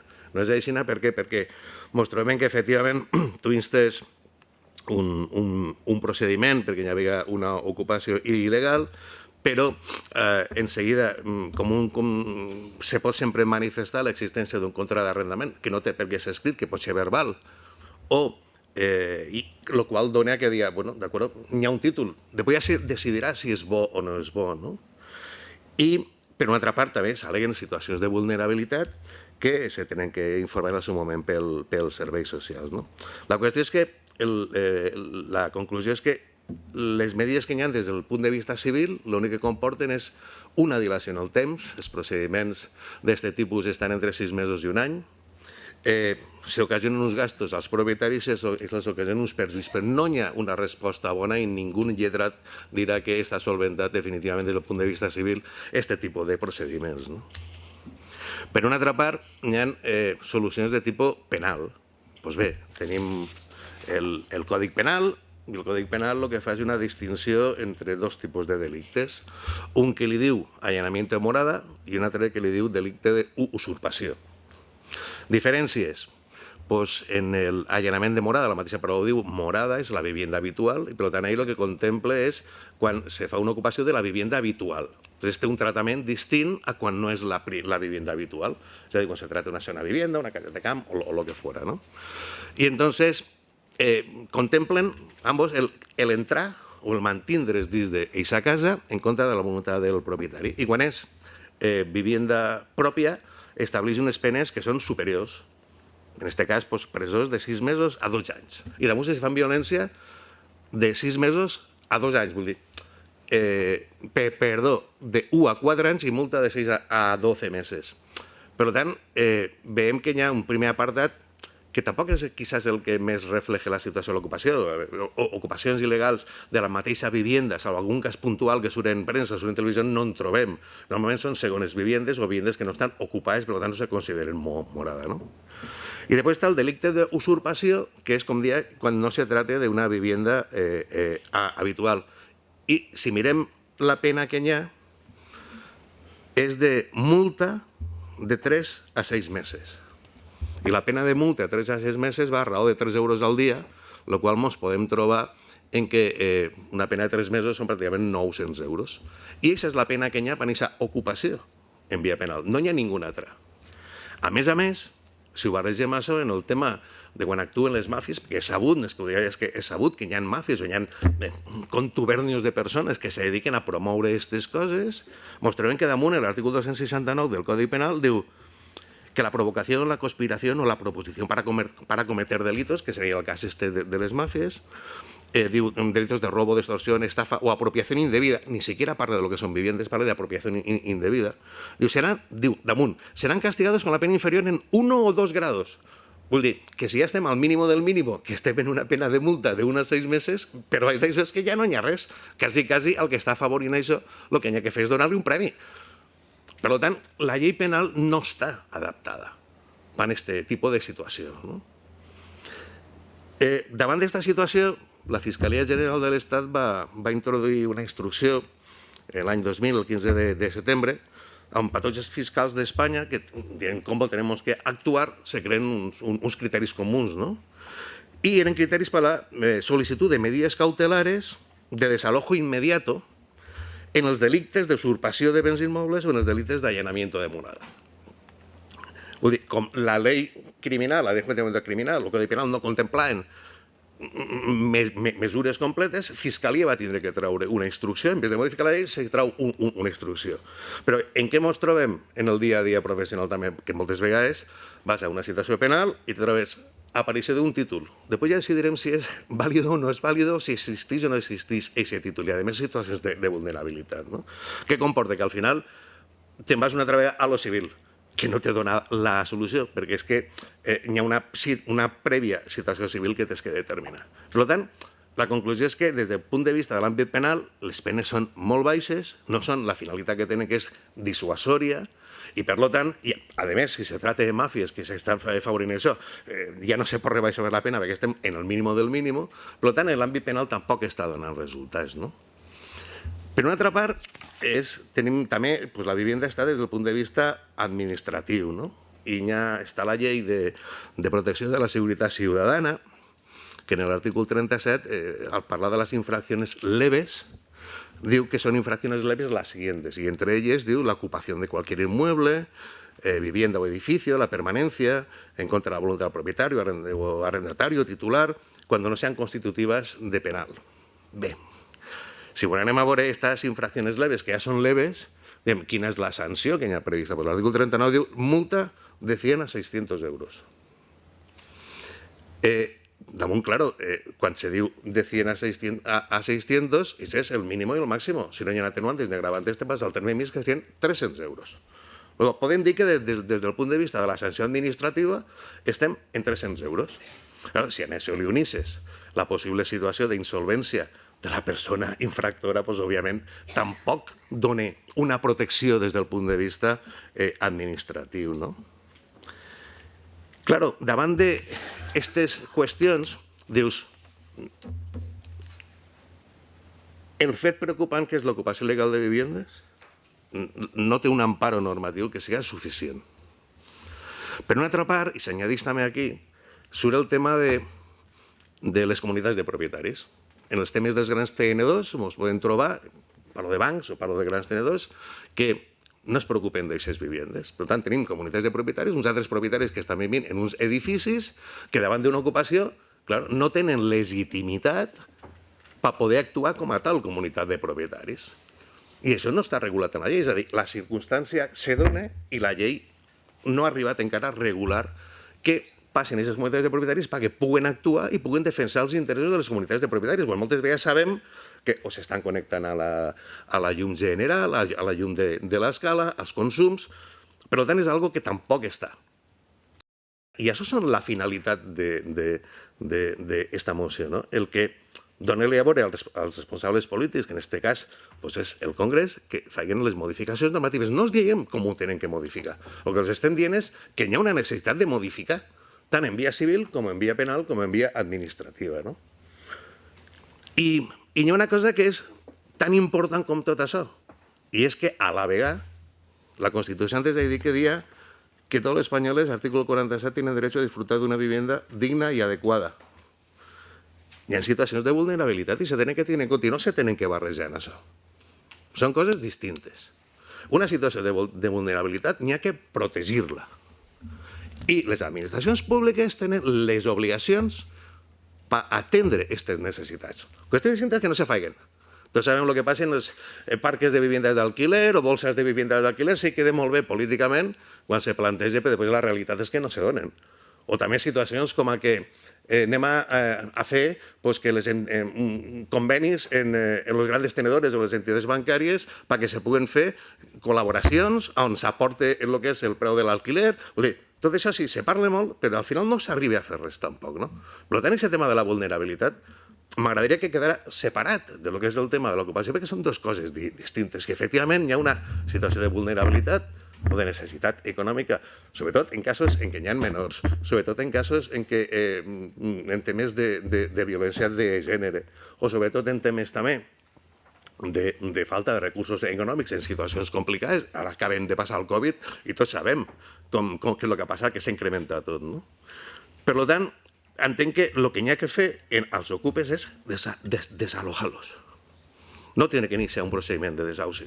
I el que hi ha que fer els que tenen una vulnerabilitat és atendre'ls, que tenim l'obligació com a administracions públiques. I per això, què és el que se diu en aquesta moció? Que han sigut les propostes d'acord que ha llegit el senyor secretari. Pues que se modifique ese Codi Penal. Per què? Per endurir les penes, que estem en el mínim del mínim. I damunt que se modifique i que els que induzcan, promuevan, damunt que no tinguin possibilitat de recibir una pena més baixa, perquè és que més baix d'això ja no hi ha res. Per tant, el Codi Penal, i penso que és un poc el resumen d'això, el que demana és que s'inste. O sigui, estem instant a que se modifiqui el Codi Penal per adaptar-lo, i entenc jo que té que tenir un enduriment de penes. Per què? Perquè és que en aquestes penes, i damunt si són només econòmiques, i damunt hi ha una insolvència, no serveix absolutament per res. Per tant, la pena s'ha d'adaptar a la matèria concreta i ser efectiva. Si no és efectiva, no serveix per res. Per una altra part, també s'està dient que... Vaig acabant. Tenim limitació de temps, perdó? No, però és que porta un... Estic acabant. És que sí. Una altra qüestió és el tema de que per què s'ha de fer una instrucció de fiscalia? El que s'ha de fer és modificar la llei d'enjudiciament criminal perquè establisca en quantes hores o quines són les regles, dintre del que estem modifiquen la llei d'enjudiciament criminal perquè no tinga que ser fiscalia la que prenga decisions, sinó que estigui regulat. I penso que tots ho estem demanant i això fa falta. Des del punt de vista civil, què demanem? Que les comunitats de propietats tinguin legitimitat per poder actuar en aquest tipus de situacions. Després hi ha dues cosetes, que una és que se modifique la llei de bases de règim local per evitar que s'inscrivisquen en el padró municipal guanyar una ocupació legal. Aquí en Benicarló me consta que no se produeix. Aquí en Benicarló, quan algú vol empadronar, si ven un contracte d'arrendament o bé el propietari ratifica que efectivament se li ha arrendat o no se deixa inscriure, això me consta, però hi ha molts de puestos que no està ocorrint així. I hi ha molts de puestos també que una vegada s'ha fet aquesta inscripció, luego, com ho canvies, no? Perquè si no se considera nul·la o el propietari demostra que s'ha determinat que hi havia una ocupació legal i aquella persona ja s'havia inscrit ahí, se produeix una inscripció en el padró que és molt difícil de llevar i que després automàticament el que està és conferint uns drets que no se tenen dret, no? Per això el que se demana a la moció és que se modifique la llei de bases de règim local de cara a que no se puga donar lloc a un abús d'aquesta inscripció, que, com dic, en Benicarló està controlat. I per últim, i no té molt que veure, però té que veure en la vivienda, jo suposo que qui va redactar la moció va introduir un problema que també està ocorrint, que és per infracció, demana una modificació de la legislació tributària. I m'explico. Conforme a la legislació tributària, hi ha un impagament de rentes, s'alquila una casa i en un moment determinat se deixa de pagar. Entonces, al cap d'uns mesos de que no ha pagat, el que fa és presentar una demanda de desahuci. Hacienda li diu, vostè té que igual tributar com si hagués percibit les rentes. Les ha cobrat o no les ha cobrat? Vostè acaba el procediment, al final, si me demostra que se li deu tant i que ha fet tot el possible per cobrar-lo, que ha executat, que ha intentat cobrar i no ha pogut cobrar, el que hi ha que fer és, entonces, m'ho justifica i jo li tornaré, li seré que compensa els diners que m'ha pagat més, però primer me pague. Penso que és una situació injusta. Si arriba un moment en què un justifique que ha tingut un impago de rentes, a veure, no és com per dir, vostès seguís que paguen igual, perquè és que realment aquestes rentes no les ha pagat, no? I això és de lo que se trata. En definitiva, se trata de instar això, el què? Que se modifique. No us diem com se tenen que modificar, us diem que se modifique. Són ells els que tenen que decidir i sobretot deslindant molt del que són temes de vulnerabilitat, perquè el que té que fer l'administració pública és buscar mesures per donar solucions a aquests temes. Està reconegut, està dictat pel Tribunal Suprem, pel Tribunal Constitucional. Són les administracions que tenen que donar solucions. Per tant, són dues coses separades, no tractem d'ajuntar-les i tractem en la justa medida aquests dos principis constitucionals, el dret a la protecció de la propietat privada i el dret a tindre tot espanyol una vivenda digna. Gràcies. Gràcies, senyor Mañó. Senyor Martí. Gràcies, senyora Miralles. Bueno, el grup municipal de Ciudadanos en Benicarló no som partidaris de debatir, discutir ni presentar mocions generalistes d'aixes que ens donen els partits per a tots els ajuntaments d'Espanya, si no tenen una afecció real en la nostra ciutat, no? Pensem que en aquest cas sí que tenim una afecció real en la nostra ciutat, perquè sí que és veritat, jo mateixa tinc dos amics que tenen les seues segones residències ocupades, s'han gastat fortunes, estan patint i se senten absolutament desemparats i a més impotents. En la qual sí que tenim aquesta problemàtica en Benicarló, però tant sí que afecta la nostra gent i per tant vam demanar al Partit Popular que ficara dos pinzellades de canvi en els acords i ho va fer, no? El qual ho agraïm. La defensa que ha fet el senyor Mañà és tècnicament impecable, se nota que és abogat i jo no ho soc, no? I jo parlaré més, la defendré més des d'un punt de vista de les persones normals que ho estan patint, no? Hem de tindre en compte que nosaltres tenim un sistema socioeconòmic que és capitalista i el capitalisme es basa en primer lloc en la propietat privada, després en la lliure competència dins d'un lliure mercat, tenint en compte que el seu principal recurs és el capital. I això són els pilars del sistema en el que ens sostenim, així és senzill, no? No podem estar en un sistema sense respectar les normes fonamentals del sistema. Una vivenda que té un propietari forma part d'aquesta propietat privada que el sistema capitalista ha de defendre i que aquí en Espanya en aquest moment no ho estem fent o no ho estem fent de forma clara o fàcil, no? El dret a l'habitatge no pot estar per damunt del dret a la propietat privada. Són dues coses que efectivament són dos drets que n'hi ha que cuidar, ambos drets, no un per damunt de l'altre. D'alguna forma, l'Estat no pot declinar la responsabilitat de protegir els ciutadans i dotar-los d'un habitatge digne i que per això tinguin que robar-lo. Tindrem que buscar altre tipus de solucions. Jo que per treball he viatjat bastant per països que no són tan guais com nosaltres, no tenen la problemàtica de vivenda que tenim nosaltres perquè tenen unes legislacions urbanístiques que alberguen moltes més diversitats que les nostres. Vull dir, hi ha llocs on és molt fàcil fer-te una casa, en concret, on vaig estar fa poc, en 10.000 euros te fies una casa, te la fies tu, tenies llicència, era legal i vivies baix un techo. Aquí en Espanya les normes urbanístiques fan que siga car i complicat i que no tot el món tingui accés. Bueno, és una qüestió també de replantejar això, no? Igual partim d'una base que no és del tot justa o que no està 100% en condicions d'aplicar-se per part de tota la societat. Jo ficaria un exemple dins del que és aquesta propietat privada. Imagineu-se que està clar que tot ciutadà té dret a menjar, això no tenim cap dubte. Utilitzar la mateixa dinàmica que estem utilitzant en el tema d'ocupació seria com permetre que qualsevol ciutadà que tingués gana i que no tingués diners pogués entrar a un supermercat i robar menjar o entrar a casa nostra i buidar-nos la nevera. Ens pareixeria, entrar a casa i trobar-te un home i una dona o un xiquet menjant a la teua nevera sense que el conegues, ens pareixeria una cosa, és il·legal absolutament, no? És algo paregut, no? Hi ha recursos on hi ha mitjos que fica l'administració perquè això no passi i que tot el món pugui menjar, no? Que és el que hi ha que fer en la vivenda, no? Per això considerem que és fonamental la protecció del dret a la propietat privada com a base fonamental del sistema econòmic en el que estem i que ens sosté. Per tant, hem de protegir les dues coses, el dret a l'habitatge i el dret a la propietat privada, no una excloure l'altra o que la gent se tinga que buscar la vida robant. Per això cal legislar assegurant aquest desallotjament immediat d'un habitatge ocupat que parlava el senyor Mañà i en tot cas dotar dels habitatges necessaris a aquelles famílies que realment ho necessiten. També és fonamental endurir aquestes penes, tal com parlava el senyor Mañà, que són molt suaus, aquestes penes que d'alguna forma facin que delinquir usurpant una propietat privada, la que siga també una casa, estiga realment penat i siguin dissuasòries. Per això en Ciudadanos Benicarló votarem a favor d'aquesta moció. Gràcies. Senyora Escudero. Gràcies. Doncs bé, el meu discurs sonarà diferent als que m'han precedit, primera perquè tampoc soc jurista, per tant no puc argumentar de la manera que ho ha fet el senyor Manyà, i després perquè vaig a utilitzar el punt de vista de les persones, però de totes les persones. Vull començar parafrasejant una mica el senyor Manyà quan ha parlat en algun altre ple anterior, de que es nota que s'apropen les eleccions. Esta moció l'ha presentat el Partit Popular i pensem que indica just això. Estan prenent-se ja posicions i hi ha una lluita per abanderar aquells temes que generen una certa alarma ciutadana. Ara és el Partit Popular qui vol ser el garant de la propietat privada.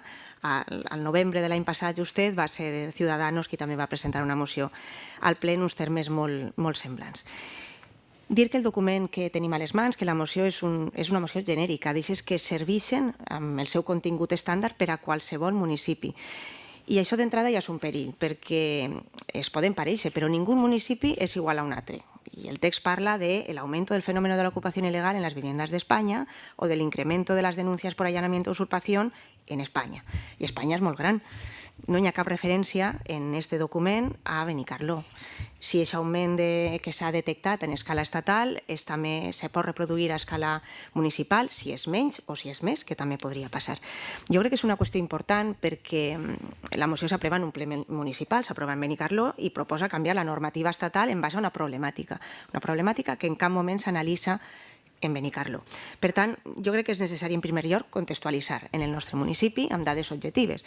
I jo les dades que tinc, més recents i més properes, són les dades que ens passa a la policia local cada mes, amb les actuacions locals que fa Benicarló. Aquestes estadístiques ens permeten veure una miqueta quines són les problemàtiques que passen al nostre poble i si estan pujant o baixant. Segons aquestes dades, al mes d'agost la policia local va fer 4 actuacions relatives a ocupació d'habitatges, d'un total de 1.154 serveis. Són dades objectives de la policia. Un 0,3% de les actuacions policials en el mes d'agost van atendre casos d'ocupació. En aquest llistat de la policia local n'hi ha altres problemàtiques, també molt greus, que multipliquen per 10, per 20 o per 50 aquestes xifres de les que estic parlant, aquestes 4 actuacions, i no s'ha generat tota aquesta xarxa que aviva aquest sentiment d'inseguretat i de desprotecció.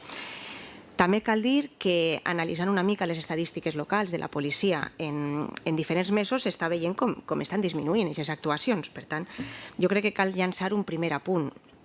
A nivell de Benicarló sabem que hi ha aquesta problemàtica d'ocupació de vivendes, no l'anem a negar, n'hi ha, però fins a quin punt s'està avivant l'alarma perquè ara mateix interessa políticament. Més coses. Dins del text de la moció es parla amb certa vaguetat i imprecisió al text de la moció, agraeixo al senyor Manyà que ho ha explicat amb molta més extensió, d'aquestes 24 hores per a treure els ocupes de casa. I fa patir no trobar més concreció quan queda aquest document, perquè es pot tornar a sobreentendre allò de baixat a comprar el pa i m'ocupar la casa. I cal tornar a remarcar el que s'ha explicat, que allanament i usurpació no són el mateix, són tipus penals diferents, que afecten a béns jurídics diferents i que comporten penes totalment diferents. Per tant, si la vivenda constituïx morada, que no vol dir primera vivenda, vol dir si algú està vivint en algun moment o està previst que visca en algun moment, per tant, primera vivenda, segona vivenda, l'apartament de l'estiu, la caseta del poble o una casa en venda, és una casa que està previst que se vagi a ocupar. En aquest cas és un allanament i les forces de seguretat poden desallotjar immediatament a qui estiga dins i les penes previstes són de presó. En canvi, si estem parlant d'un immoble en desús, deshabitat, on no viu ningú mai ni està previst que ho faça, ahir estem parlant d'usurpació. I ahir sí, el desallotjament només se pot executar amb una ordre judicial. Per tant, en l'exemple del senyor Martí, ningú entra a casa a menjar-se el nostre pla de menjar. Seria entrar a una casa on no n'hi ha ningú i està el menjar a la taula. Per tant, important, no està en perill la vivenda habitual ni la segona residència, perquè en aquests casos, com dic, l'actuació és immediata. En casos d'usurpació, en vivendes abandonades, com dic, on no està previst que habite ningú, els terminis de desallotjament són de 3 mesos en cas de propietats de grans tenedors o de bancs i d'un mes si és d'un particular. Estos terminis són per a persones que compten amb un informe de vulnerabilitat dels serveis socials, si no els terminis encara són més curts. Aquestes franges de temps, en aquestes franges de 3 mesos o d'un mes, depenent de qui siga la casa, el que es busca, i sobretot en casos de grans tenedors, és poder arribar a acords, i de fet es busquen i s'aconsegueixen, per aconseguir un lloguer social i que la gent que està ocupant aquestes vivendes pugui regularitzar la seva situació i quedar-se a viure en aquesta vivenda amb un contracte legal. Per tant, no són terminis que s'han posat a l'atzar, sinó temps per permetre buscar solucions habitacionals que moltes vegades, moltes més de les que pensem, estan donant els seus fruits. Jo dubto molt que en 24 hores, com proposa la moció, es pugui arribar ni a parlar ni a buscar ningun acord i, per tant, arribar a resoldre una situació d'una manera que siga favorable per a les dues parts. La moció parla també d'empadronament, o d'impedir l'empadronament o de desempadronar d'ofici. Clar, empadronar-se no és només una obligació, sinó que és un dret que tenim totes les persones. És la porta d'entrada a la participació en un municipi. A banda dels motius individuals que pot tindre algú per empadronar-se, també hi ha motius col·lectius que justifiquen l'haver de tindre la gent empadronada. Des del padró es calcula oficialment quanta gent viu en una localitat i permet a l'Ajuntament o les altres administracions dimensionar els serveis públics adaptats a les persones que estan vivint. Per tant, si no tenim un padró real, si tenim gent desempadronada, pot ser que acabem tenint menys recursos dels que es toquen pel número de ciutadans que estan vivint realment. Però parlant de temes d'ocupació i empadronament, dir que l'empadronament no legitima l'ocupació il·legal d'un habitatge. Estar empadronat en una vivenda no justifica que s'estiga ocupant, és a dir, que una persona que s'hagi empadronat en un domicili que no és el seu no pot utilitzar el seu volant d'empadronament per legitimar la seva ocupació. Això s'ha d'acreditar amb altres documents amb validesa, que són just els documents que està demanant l'Ajuntament de Benicarló a l'hora d'acreditar la validesa per a fer el padró. Ara bé, l'Ajuntament té l'obligació d'inscriure a totes les persones que viuen habitualment en Benicarló i quan no tenen casa s'ha de buscar alternatives per empadronar-los, perquè és l'Ajuntament responsable final a l'hora d'ajustar el padró municipal a la realitat del municipi. Per tant, recollir de manera fidedigna la quantitat de gent que viu a Benicarló i les característiques dels residents. Si una persona no té vivenda, la realitat ha d'estar d'alguna manera reflectida en el padró municipal. No se pot falsejar la realitat perquè s'ha de poder tindre clar què és el que passa per poder actuar sobre ells.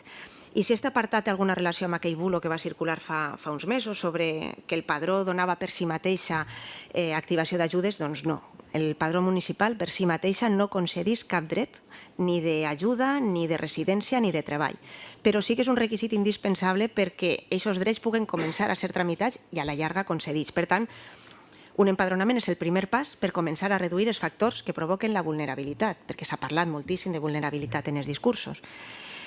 Compte amb el terme.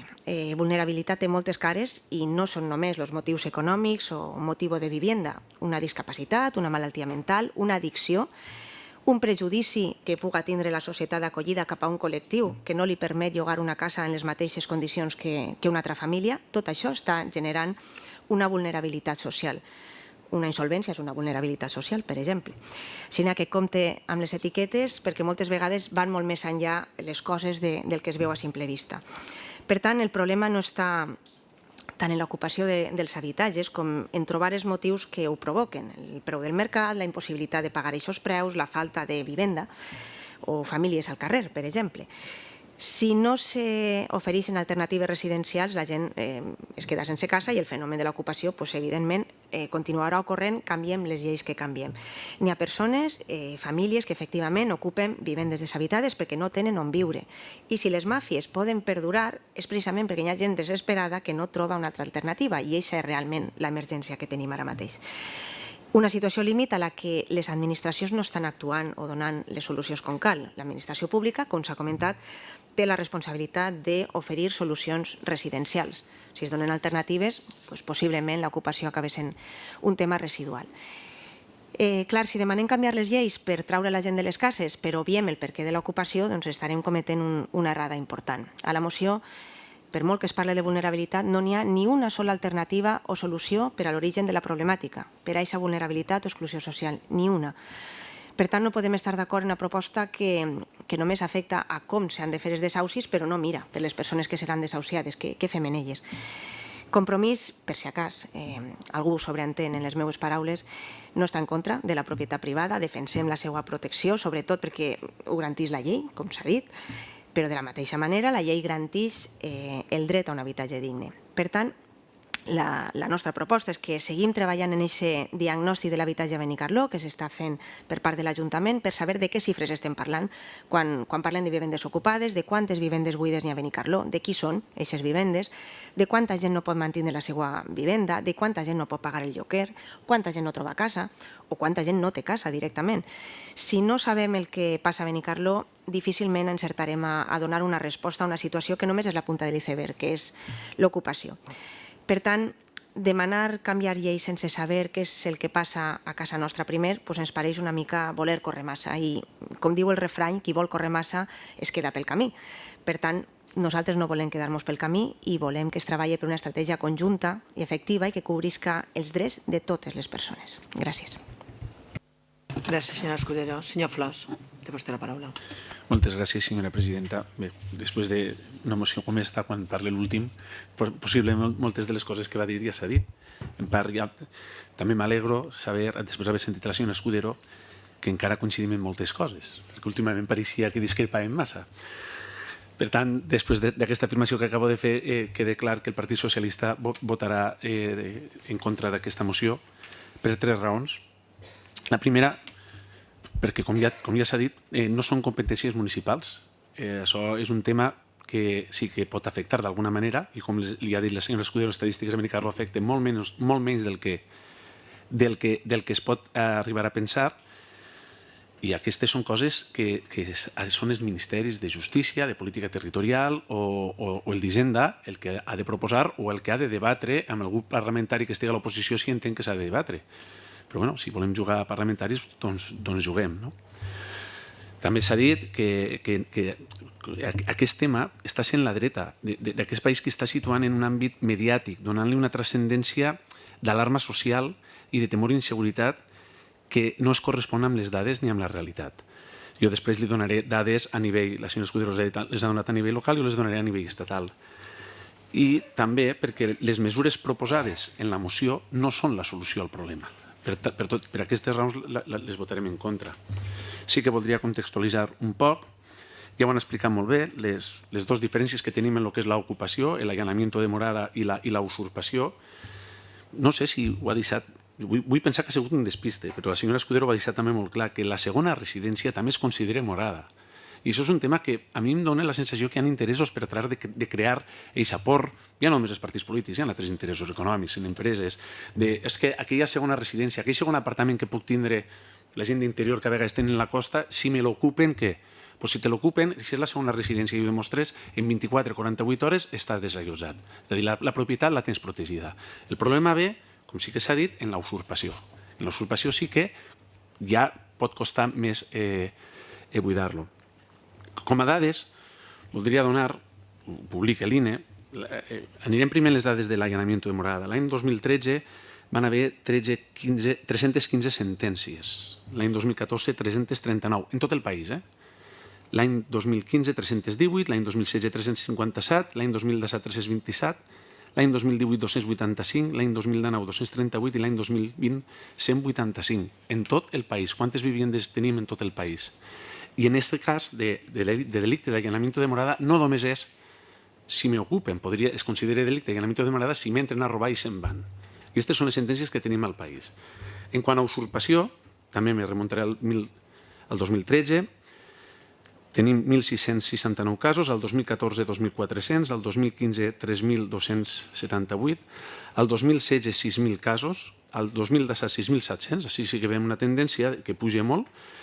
El 2018 hi ha 6.000 casos, el 2019 4.687 casos i el 2020 3.150. Del 2011 al 2018 qui manava a Espanya? I no es creava aquesta alarma social ni es presentaven mocions a tots els ajuntaments per fer aquest canvi. No fa falta que recordi qui manava en aquest país.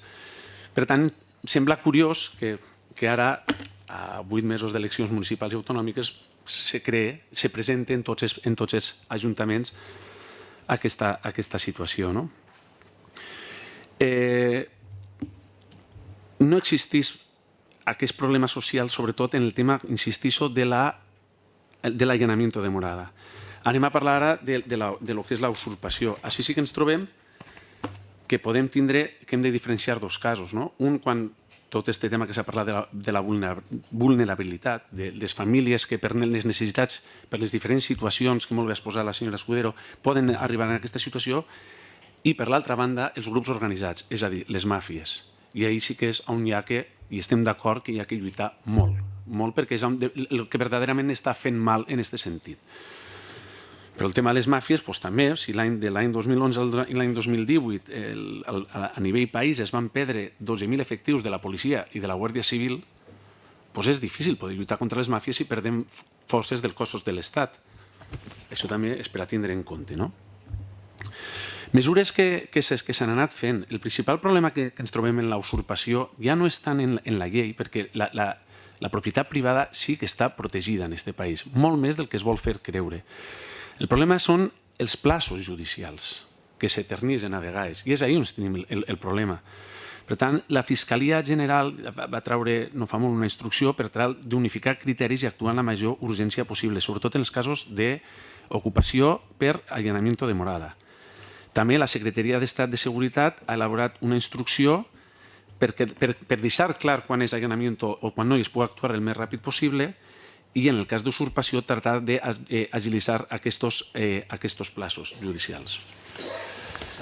Dit això, també s'ha volgut deslindar el que és el tema de les penes, del tema de la situació en la que es troba la gent. Possiblement, si actuem i ataquem aquestes polítiques relacionades amb la vivenda, tindrem molts menys casos, sobretot la gent que ho necessita, i les màfies tampoc tindran gent a la que poder vendre.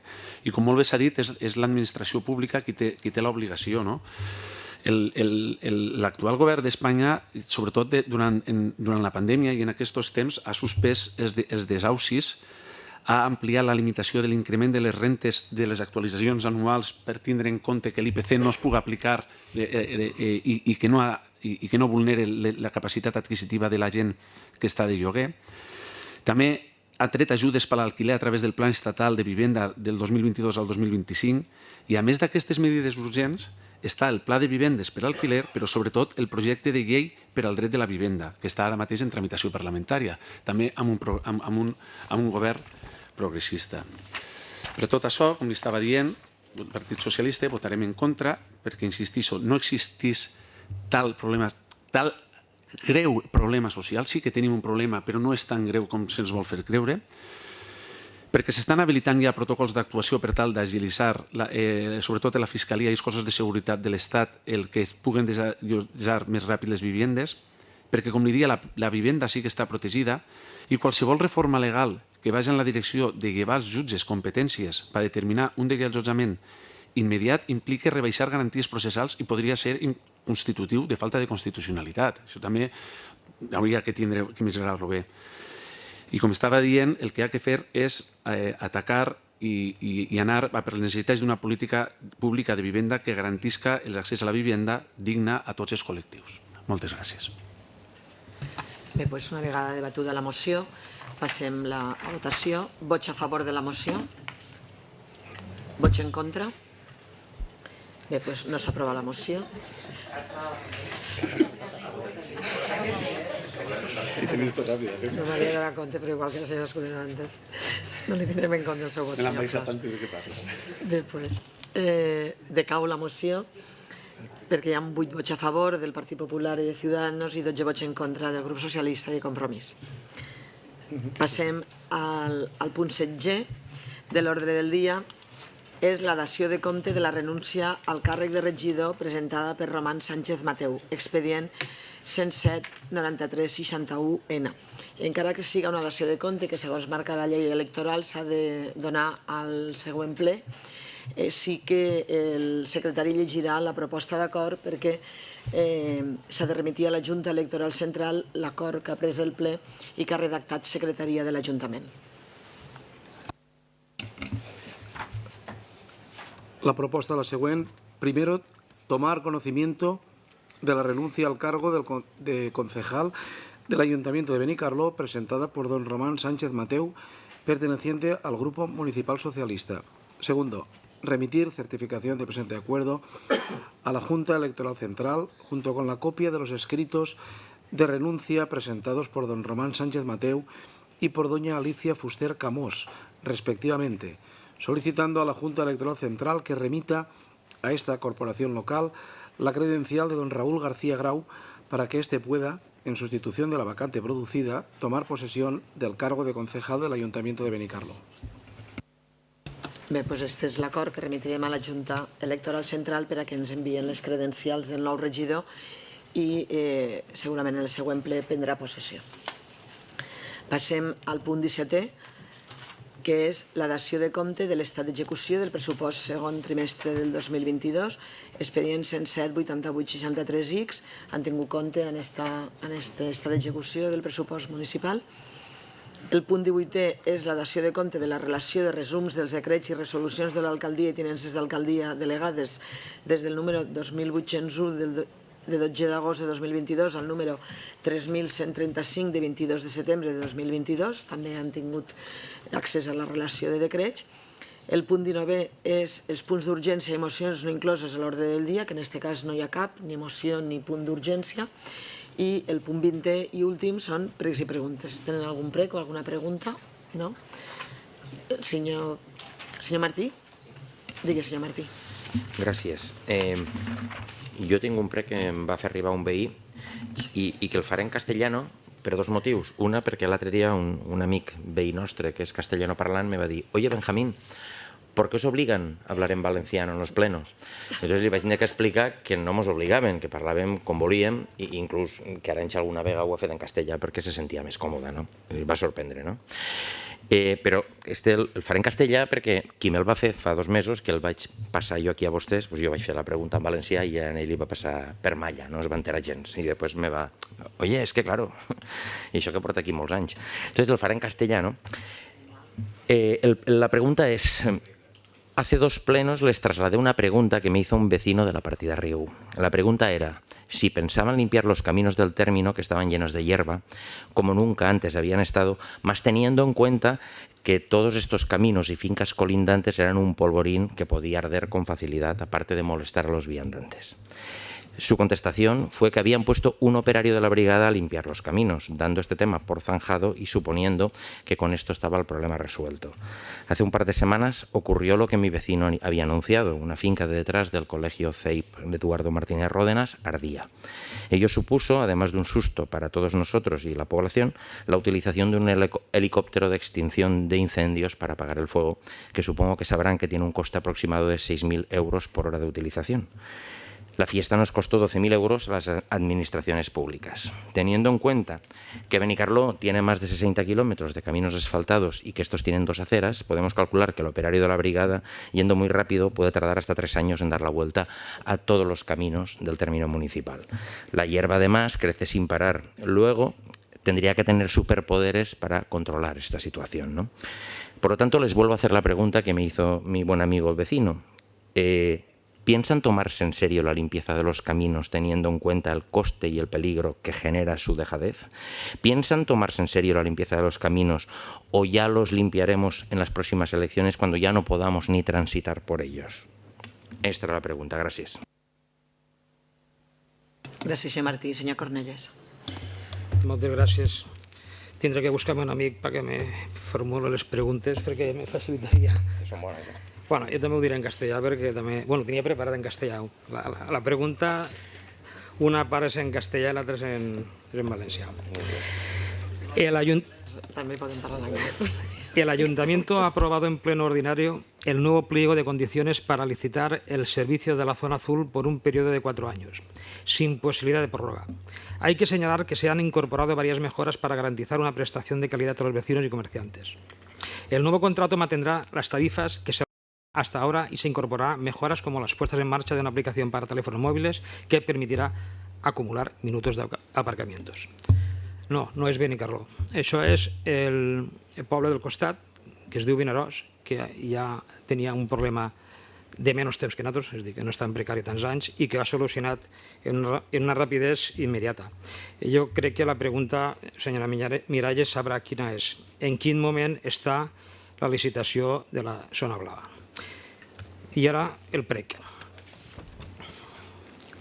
En el ple del mes de juliol, el meu company, el senyor Comte, va formular una pregunta sobre el tema de les agendes escolars que l'any passat va financiar l'Ajuntament. Preguntava si les pensava finançar enguany o tornarà a ser propaganda d'UCI o reprendran el projecte inicial que vam proposar nosaltres als pressupostos participatius, que recordem que era la promoció dels hàbits alimentaris saludables i promoció dels productes agraris de Benicarló. Vostè va respondre en la pregunta de l'últim ple, senyora Miralles, explicant part del procediment i deixant entendre en uns gestos molt característics en diversos cagotalls i somriures que van deixar entreveure i posen en dubte la nostra honorabilitat i transparència i deixa caure que teníem un interès en la contratació d'aquestes agendes. També vostè manifesta, ensenyant l'agenda, i diu: no sé si vostè proposava una agenda com aquesta. Que casualitat, que les de les 8 empreses que s'han demanat pressupostos, casualment hi ha una empresa de Benicarló que casualment és l'empresa del seu company. I segueix dient. Tot això, lògicament, acompanyat en unes cabotades. Em crida l'atenció que vostè faci una proposta d'una agenda com aquesta, la torna a ensenyar. Després siga la que proposa com a exemple. Ahir van unes risses. Repetir les risses i diu: l'agenda la tinc així. És a dir, com un descobriment. Vostè la pot veure. I que casualitat, vostè proposa una agenda que, diverses cabotades, i crea aquesta duda, no?, a la gent que ha pogut sentir este ple i que pot perjudicar a persones i a empreses que durant molts d'anys estan treballant en aquesta població. Vostè creu, amb els seus comentaris, uns dubtes malintencionats, afirmant la causalitat en uns continguts d'una proposta del meu company i l'estranyesa i qualitat de tindre-la en aquell moment en les seues mans. Pareix que vostè, senyora Miralles, no sap el procediment de la contratació del subministre. Sap per què tenia les seues mans la vostra.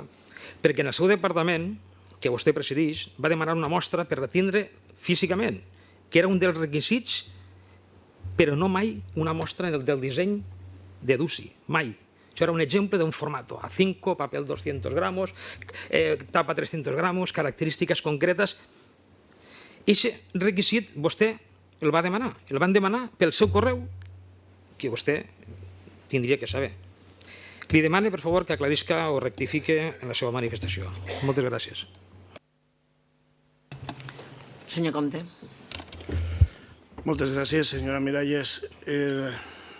Per desgràcia, ja és habitual observar deixalles fora dels contenidors i a les voreres de la població, i aquesta no és una situació que és sobrevinguda o que és una cosa nova, sinó que ja ho portem patint durant molts anys. I estan produint diferents incomoditats i molèsties als veïns. De fet, ens consta que en moltes ocasions molts d'ells ja ho han denunciat tant en redes socials com directament a vostès. Però, malauradament, molts continuem patint l'incivisme d'uns pocs, a pesar de que aquestes accions no se solen realitzar sempre en els mateixos llocs i en molts casos inclús sabent quines persones són els que ho fan. Per tant, es formulo les següents preguntes. Es sanciona aquesta conducta? Quantes sancions s'han portat a terme per aquests motius en aquesta legislatura? I quines accions han pensat per tal d'erradicar aquest tipus de pràctiques més enllà de les campanyes de sensibilització que ja s'han fet i les quals se veu que són ineficaces? Gràcies. Gràcies, senyor Comte. Senyora Escudero. Sí, jo tinc dues preguntes. La primera fa referència al programa Generació. Si recorden, Generació era un programa dirigit a joves d'entre 12 i 17 anys destinat a donar alternatives d'oci actiu i saludable i afavorir la integració social. Es volien desenvolupar les competències socials dels adolescents durant el seu temps lliure amb activitats que foren atractives i adaptades a la seva edat i els seus interessos i al mateix temps previndre les possibles conductes de risc. Jo crec que ningú pot dubtar de la importància i la necessitat del programa a dia d'avui. Doncs bé, Generació va desaparèixer al març del 2020 amb la pandèmia. Primer es va detindre el servei per les restriccions, però mai va tornar a posar-se en marxa. L'explicació és que s'estava buscant donar un canvi de format al programa i com era imminent la incorporació del tècnic de joventut, seria aquest professional amb la col·laboració de serveis socials que assumiria la gestió, el disseny i la coordinació de totes les accions.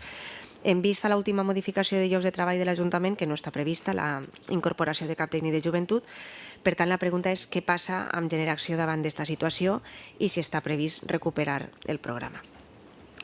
La següent pregunta va sobre un projecte enmarcat dins dels pressupostos participatius 2021, en concret els peixos menjaplàstics proposats per l'àrea de turisme, un dels projectes destinats a conscienciar sobre el medi ambient i sobre els residus. Eren unes estructures en forma de peix destinades a reciclar els envasos que havien d'estar instal·lades a totes les platges de Benicarló per conscienciar, com dic, sobre els residus que acaben a la mar. El projecte, segons informa la web de Benicarló Participa, va costar 7.220 euros i diu que està executat al 100%, la qual cosa hauria de significar que estan al seu lloc i complint el seu objectiu.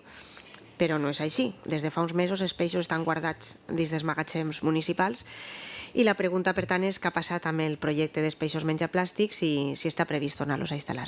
Gràcies. Gràcies, senyor Escudero. Senyor Segura, vol fer alguna pregunta? No? Contestarem la pregunta del senyor Martí.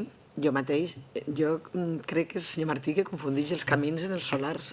Vostè pregunta si està previst limpiar els camins i després es parla dels solars que s'encenen. Una cosa són els camins i els camins se poden encendre, per supost, però crec que on està el problema de vegades és en estos solars, com el Paipovet, que n'hi ha molts de terrenys, que n'hi ha uns solars que són de propietat privada i, evidentment, és un problema perquè és un pai per a desenvolupar i sí que vam tindre un problema en l'incendi d'aquella zona i que la ràpida actuació dels bombers, de la policia local i de la Guàrdia Civil i de les unitats d'emergència van fer que s'apagués molt ràpidament. També teníem molt prop la mar per agafar aigua i les zones on l'helicòpter carregava i la veritat és que el desplegament de mitjans és d'agrair, perquè va ser molt ràpid. Jo crec que una cosa no té que veure amb l'altra. En aquest sentit, el solar sí que és competència dels propietaris, el tindre els nets. En aquest cas, és molt difícil que la gent mantingui aquests solars en condicions, tal com marca l'ordenança, perquè s'han de ballar i s'han de tindre en unes condicions que marca l'ordenança de manteniment de solars. Però després pregunta si netejarem els camins. Els camins li va contestar la senyora Díaz que s'estan limpiant i sí que és veritat que tenim una desbrossadora de la brigada municipal que actua per a netejar camins, se n'han limpiat moltíssims, també s'ha contractat una empresa externa per a netejar-los i continuarem actuant. Ja li dic, aquesta és la resposta, no sé si vol afegir alguna cosa. Bueno, ja m'ha donat alguna d'informació, s'han contractat una empresa externa per a netejar, ja estem manos a l'obra, perquè només en una desbrossadora i un operari, ja li dic, jo crec que en 3 anys no hem acabat de limpiar-los, i l'herba creix tots els dies, des que tenim alguna de terreny ho sabem. Ara, si reforcem això, podrem aconseguir que el meu amic pugui anar pel carrer sense el perill que el xafen, perquè té que anar a 2 metres de la vorera per culpar les herbes, i evitarem aquest polvorín, que és tira una colilla, encén el camí i s'encén la finca al costat, que és un polvorín. Efectivament, gràcies. Sí, que m'estava apuntant el senyor Anyó també, que hi ha pressupost, hi ha partida pressupostària per a comprar una desbrossadora nova, perquè també hem tingut problemes en la desbrossadora que teníem i després també la persona que ha de portar el tractor no pot ser qualsevol treballador de la brigada i de vegades hi ha alguns problemes i és veritat que en alguns camins que estan més nets que uns altres. Dígale a su amigo que vive en la partida Riu que tiene razón, en ese camino, la parte izquierda, la parte derecha está más limpia que la parte izquierda, porque yo también voy por ese camino y sé cómo está. O sea, que el traduïx al castellà i suposo que ens escoltarà i ho entendrà. Les altres preguntes que han fet les contestarem en el proper ple. Així és que sense cap altre punt a tractar, s'alça la sessió.